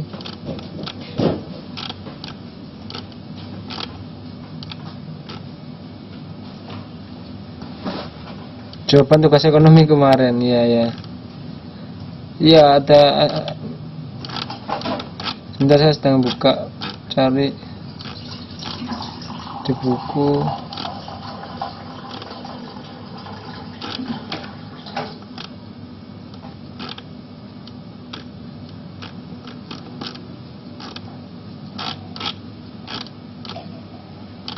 Nah ini kualitas penduduk. Buka bukunya halaman 47 ya. Di halaman 47.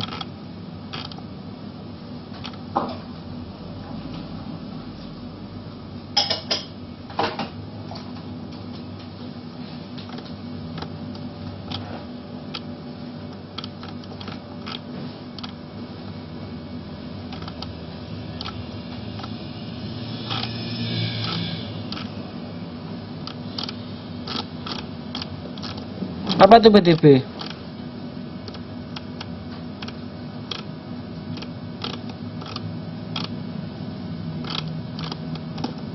Ini berkaitan dengan pendapatan per kapita. Buka bukunya di halaman 47 sampai 49 ya. Di halaman 49 ini ada tingkat pendapatan ya.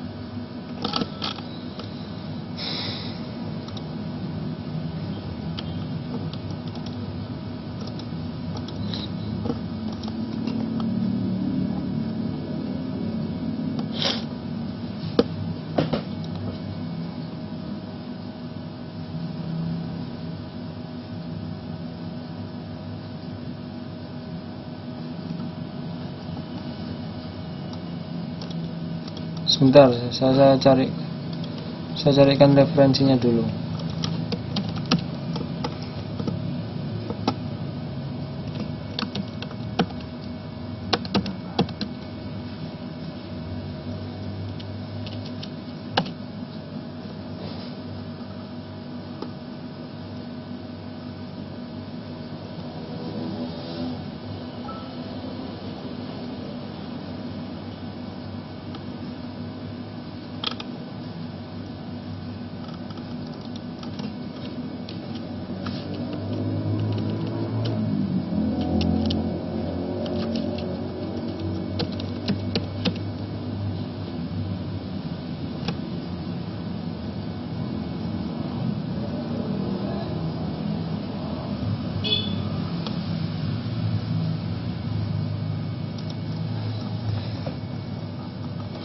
Jadi seperti yang contoh, kalau contoh di buku ini ya, pendapatan itu rumusnya adalah, mungkin bisa dilihat di di halaman 49 ya.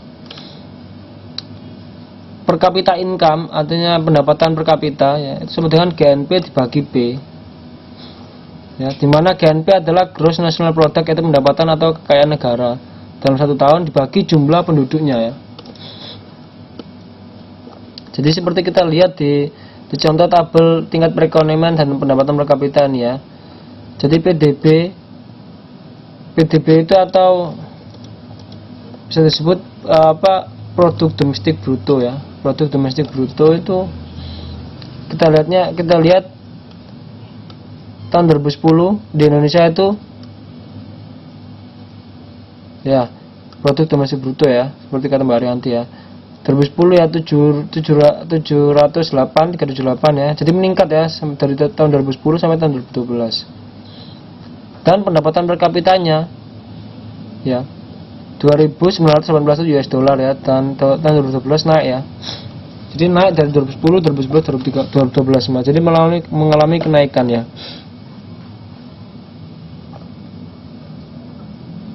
Jadi kalau dilihat dari contoh tabel ini, Singapura itu memiliki pendapatan per kapita paling besar ya. Paling besar ya. Jadi 43.000 ya.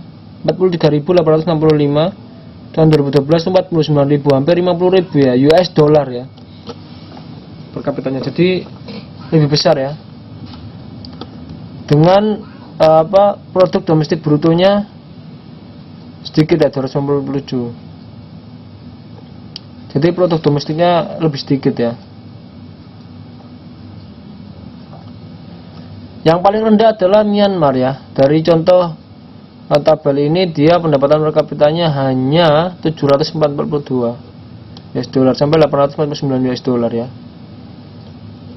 Dan produk domestik brutonya dia sedikit ya. Dan yang paling sedikit adalah Brunei Darussalam. Produknya sedikit tapi pendapatan per kapitanya besar ya. Kalau Brunei Darussalam. Indonesia ini termasuk kecil berarti ya, pendapatan per kapitanya ya, termasuk kecil ya.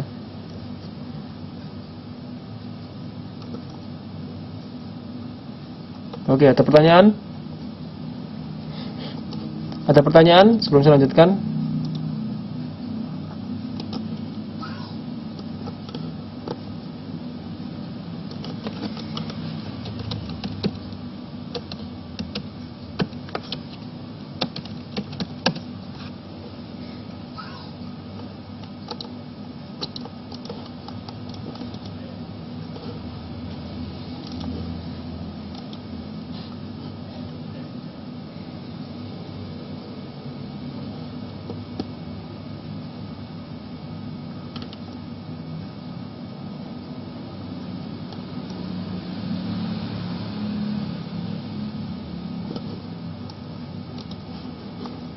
Jadi kalau dilihat dari tabel ini, produk yang menghasilkan produk paling banyak itu adalah Thailand ya. Ya, Thailand itu produknya lebih banyak. Oh, Indonesia ya paling banyak ya. Indonesia ternyata produk domestik brutonya lebih banyak ya. Tapi dengan produknya yang banyak, tapi dengan produk yang banyak, tapi pendapatan per kapitanya sedikit kecil ya, tidak sebanding ya. Oke, saya lanjutkan. Oke, tadi kita sudah membahas sensus ya, kualitas. Sekarang kita membahas faktor yang mempengaruhi pertumbuhan penduduk. Apa-apa saja ya? Apa-apa saja faktor yang mempengaruhi pertumbuhan penduduk. Oke ya.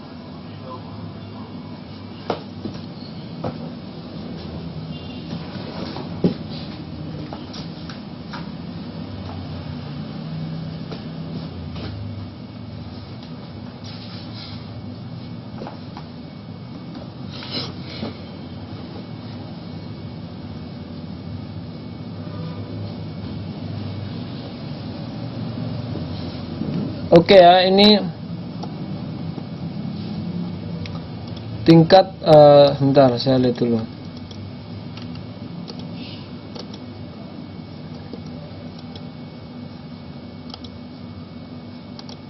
Faktor yang mempengaruhi pertumbuhan penduduk, ada tingkat kelahiran,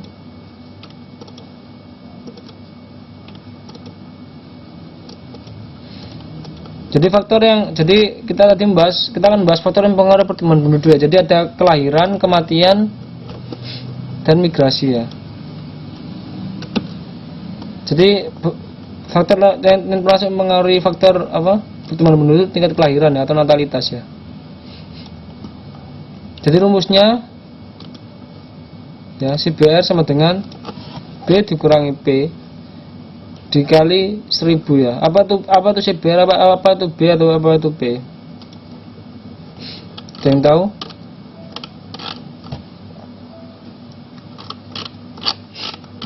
Buka ya, sambil dibuka bukunya.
Buka bukunya halaman 36 ya.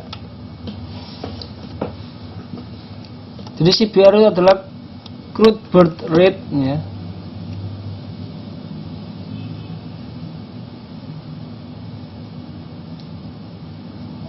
Ya, jadi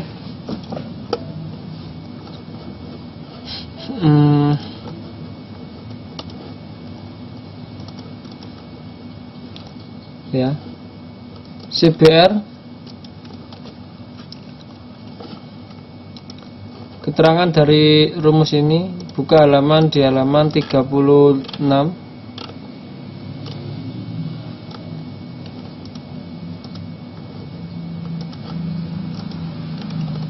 Ya, jadi CBR adalah angka kelahiran kasar ya, atau crude birth rate ya. P-nya itu adalah jumlah penduduk ya. K-nya itu konstanta, nilainya 1000 ya. Jadi ini adalah K ya. K-nya nilainya 1000 ya.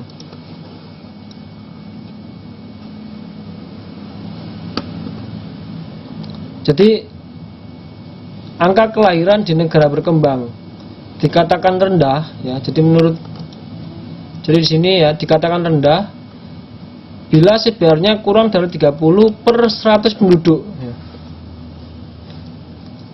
Dan dikatakan sedang bila CBR-nya 30 sampai 40 per 1000 penduduk ya. Dan angka kelahiran kasarnya tinggi bila lebih dari 40 per 1000 penduduk ya. Ini maksudnya 1000. Maksudnya 1000 ya, bukan 100-nya.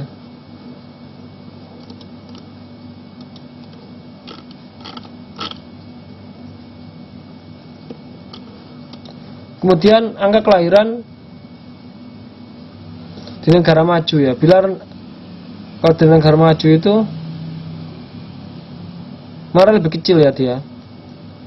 Dia dikatakan rendah bila CBR-nya kurang dari 20 per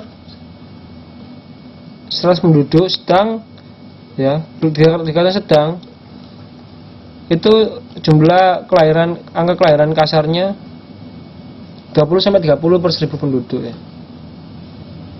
Jadi nominalnya lebih besar, lebih kecil daripada negara berkembang ya. Karena negara maju itu dia biasanya itu ada program-program untuk menghambat pertumbuhan, melonjaknya pertumbuhan penduduk ya.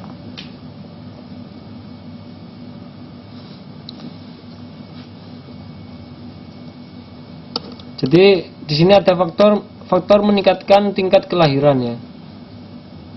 Biasanya faktor yang mempengaruhi tingkat kelahiran biasanya sifat alami manusia ya, anggapan pria penerus keturunan, kepercayaan, banyak anak, banyak tenaga kerja, perasaan malu saat anak tidak cepat menikah ya.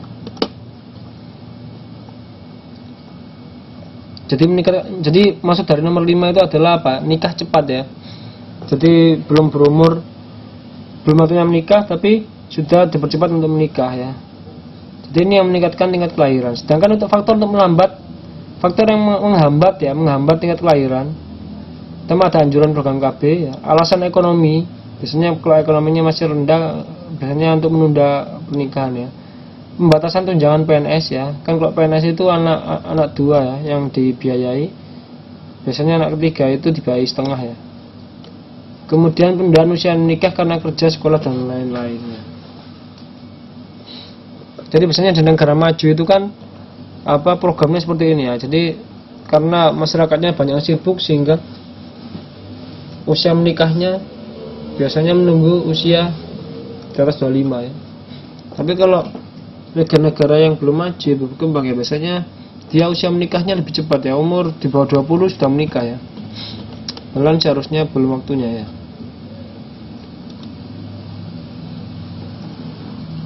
Nah, kemudian yang mempengaruhi pertumbuhan penduduk salah satunya adalah tingkat kematian ya, atau mortalitas ya. Tadi natalitas, sekarang mortalitas ya. Faktor penunjang tingkat kematian bencana alam ya. Jadi bagaimana terjadi bencana alam di negara tersebut ya, wabah penyakit ya, bencana wabah penyakit ya. Kemudian kecelakaan lalu lintas, bagaimana keamanan lalu lintas di daerah tersebut ya. Dan terjadinya peperangan ya. Biasanya ini beberapa faktor yang menunjang kematian ya. Terus faktor penghambat tingkat kematian ya. Ajaran agama tentang larangan bunuh diri ya. Terus kemudian hidup sehat. Jadi untuk mengurangi tingkat kematian yaitu kita butuhkan hidup sehat. Pak Konstanta itu sudah pasti 1000 ya Pak. Pertanyaan dari Mbak Haryanti. Iya Mbak, konstanta itu artinya dia konstan ya. Konstanta itu kan konstan, jadi dia pasti 1000. Jadi kan biasanya ada, kalau di rumus itu ada namanya konstanta atau ada namanya koefisien ya. Kalau koefisien biasanya dia bisa berubah kan ya. Kalau konstanta dia nggak bisa berubah. Konstanta itu biasanya ditentukan dia 1000.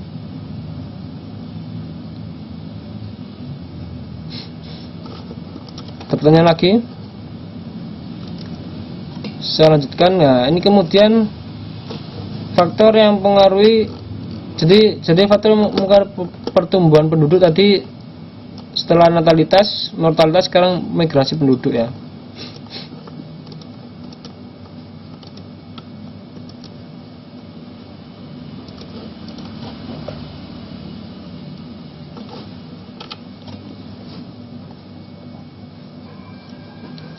Pak ringkasan PPT-nya nanti diupload ya. Lu sudah. Karena PPT-nya sudah saya upload kemarin minggu lalu bersama dengan presentasinya itu. Dengan YouTube yang minggu lalu itu kan sudah saya upload. Dicari aja nanti di grup ya. Sudah saya upload kok PPT-nya ini. Saya hanya download bukunya loh. Sudah saya upload Mbak. Nanti berarti belum ada yang download ya. Ada di grup di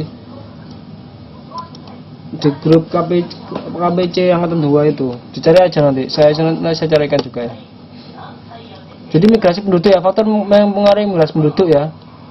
Jadi pertama ada faktor ekonomi ya. Faktor ekonomi ya. Sumber daya alam, dari bagaimana sumber daya alam di daerah tersebut dan lapangan pekerjaan ya.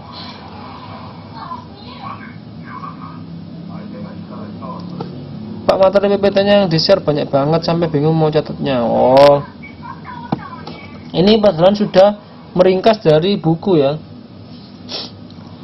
Kalau menurut saya sih nggak perlu catat ya. Kalau teman-teman bisa memahami dengan membaca saja, nggak perlu catat ya.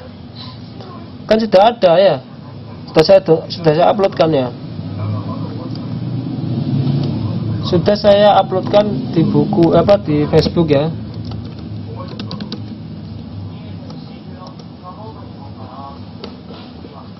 Coba saya tagkan Mbak Haryanti ya.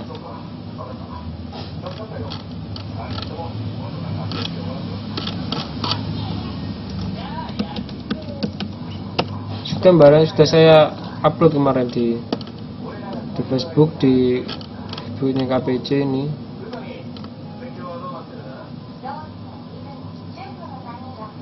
Nah ini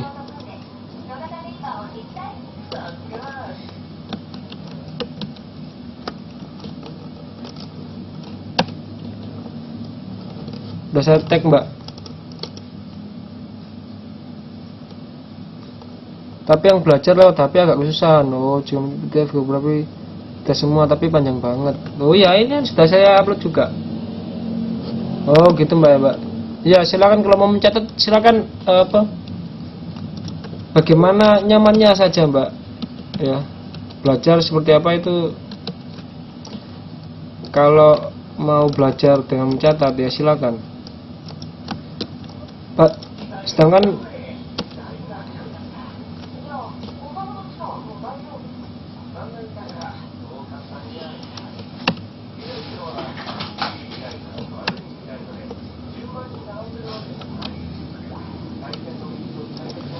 presentasi ini sudah rangkuman dari buku ya. Jadi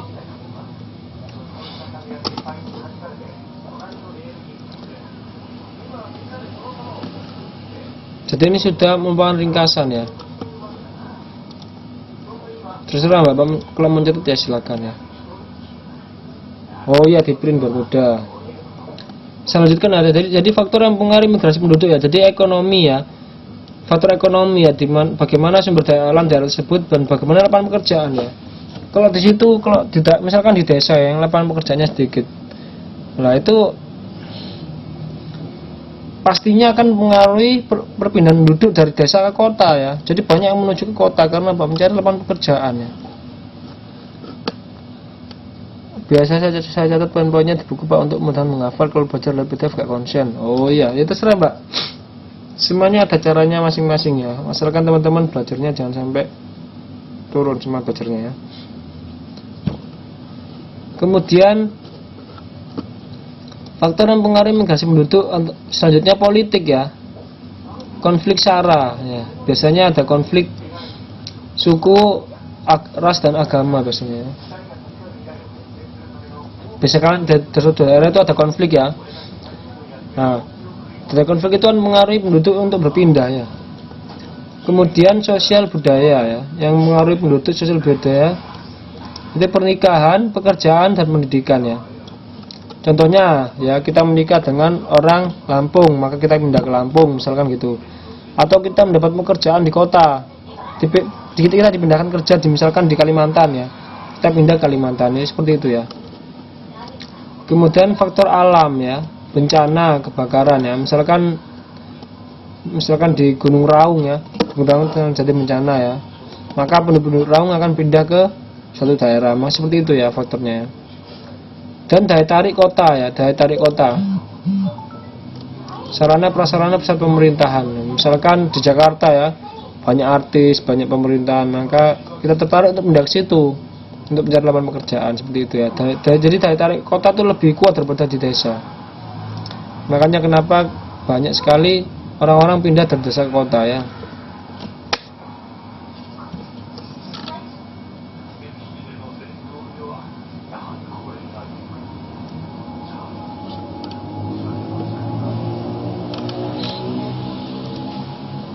Oke ya.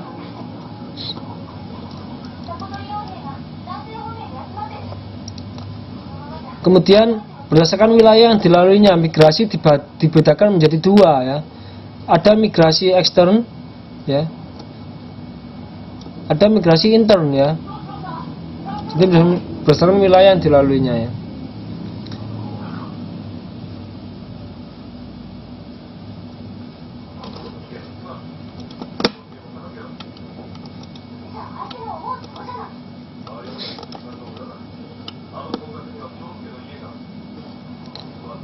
Jadi migrasi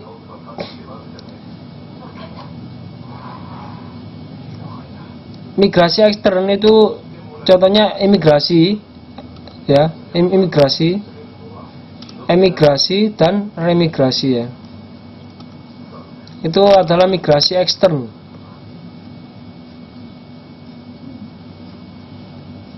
Jadi ekstern itu maksudnya berarti kita masuk migrasi ekstrim ya, Pak.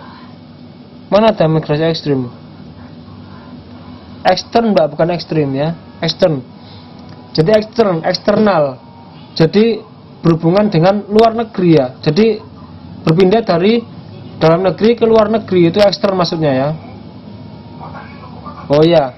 Kalau intern, ya intern itu berpindah dari dalam negeri ke dalam negeri. Jadi masih di lingkungan negeri tersebut ya. Misalkan kalau migrasi intern itu dari pulau satu ke pulau lainnya.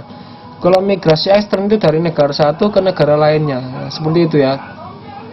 Kalau ekstern itu dari negara ke negara, tapi kalau intern itu masih dalam satu negara ya. Jadi contohnya migrasi ekstern ya, imigrasi ya.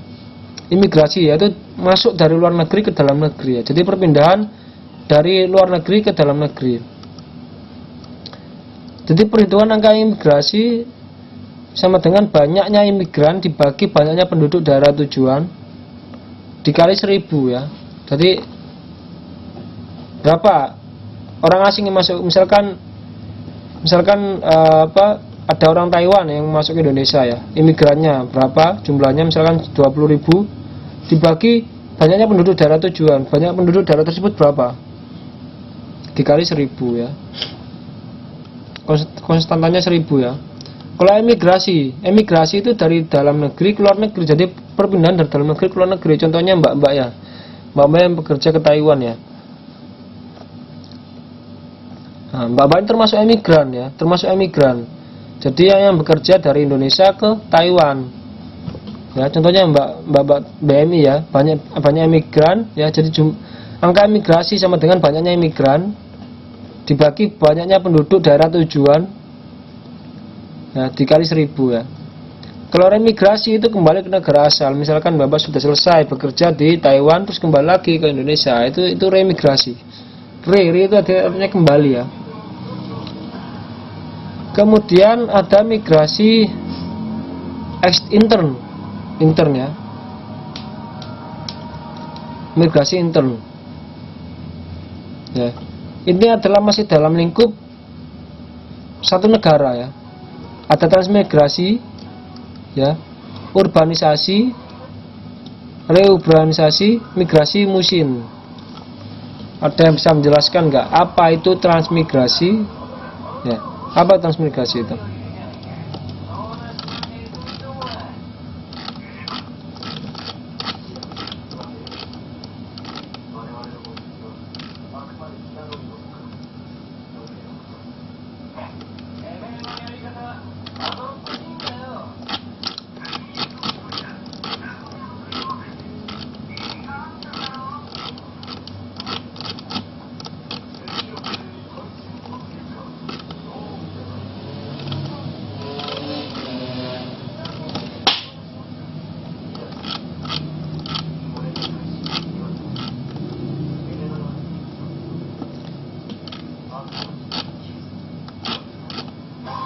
Mbak Haryanti, nomor 1 berarti transmigrasi ya, yaitu perpindahan daerah penduduk padat ke penduduk daerah yang tidak padat seperti Jawa ke Sumatera. Transmigrasi penduduk padat ke penduduk yang tidak padat.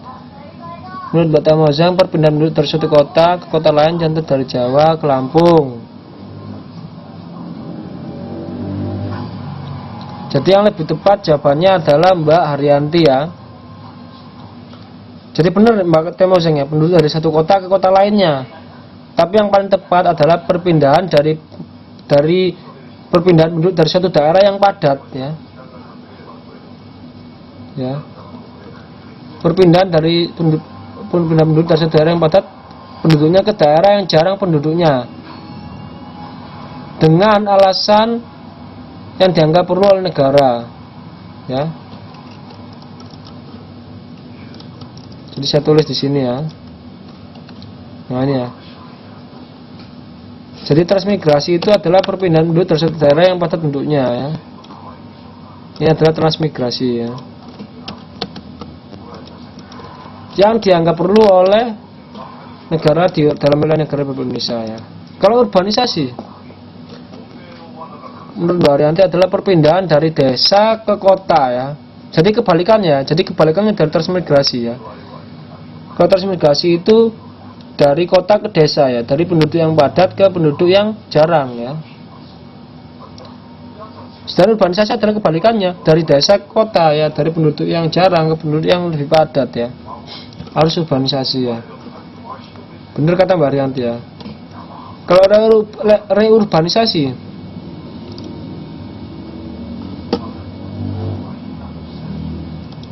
kebalik, apanya yang kebalik? Jadi benar, apanya yang kebalik, Mbak? Jadi benar, ya, urbanisasi itu perpindahan dari desa ke kota.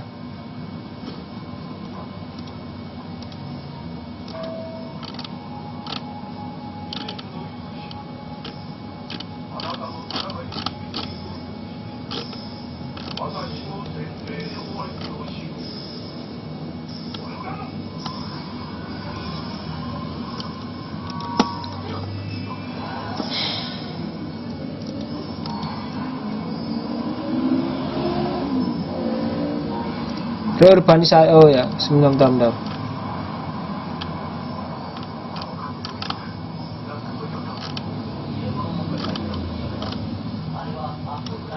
Bentar.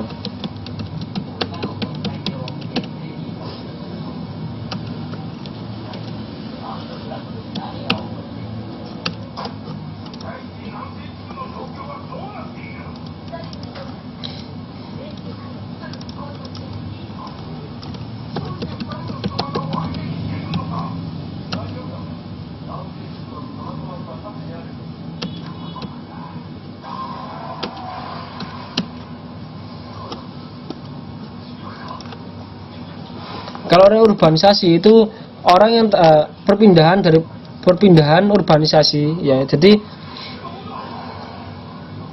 reurbanisasi kota ke desa, ya, Pak. Iya. Jadi urbanisasi itu orang yang jadi perpindahan jadi penduduk yang melakukan perpindahan dari desa ke kota, kemudian dia kembali lagi ke desanya, itu reurbanisasi, ya. Seperti itu, ya. Kalau migrasi musim ini saya juga kurang paham ini. Maksudnya apa migrasi musim ini, ya? Kita lewat aja, ya, migrasi musim ini, ya. Jadi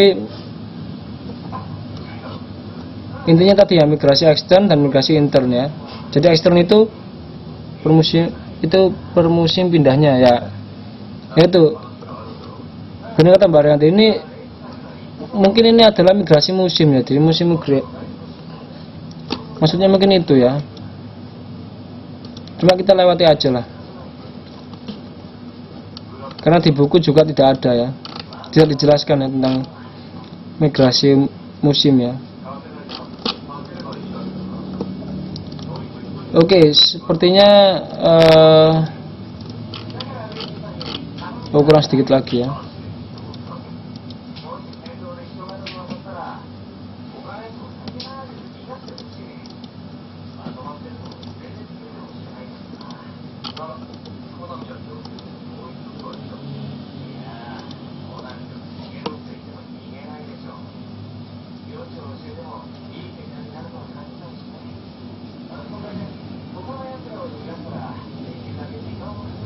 Oke, kita lanjutkan.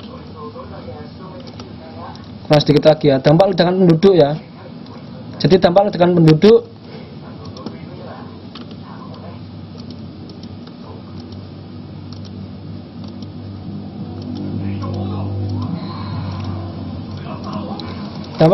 pertumbuhan penduduk di suatu negara secara cepat dan tiba-tiba serta tidak terkendali, ya. Jadi ledakan penduduk itu adalah pertumbuhan penduduk di suatu negara secara cepat ya dan tiba-tiba ya.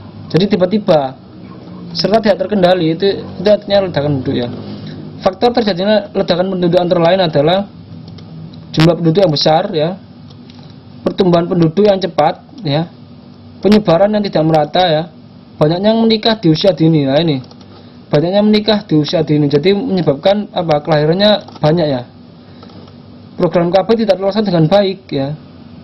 Kemudian menurunnya angka kematian ya, jadi angka kematiannya turun ya, yang disebabkan oleh berkembangnya dalam bidang kesehatan atau medis ya. Jadi ini ya dampak ledakan penduduk ya. Ini beberapa faktor-faktornya ya. Sedangkan untuk upaya mengatasi masalah kependudukan di Indonesia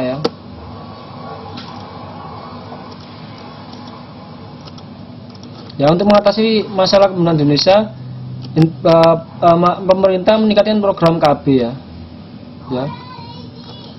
mengoptimalkan program wajib belajar 9 tahun ya. Jadi program wajib belajar 9 tahun ini ya, itu ditujukan agar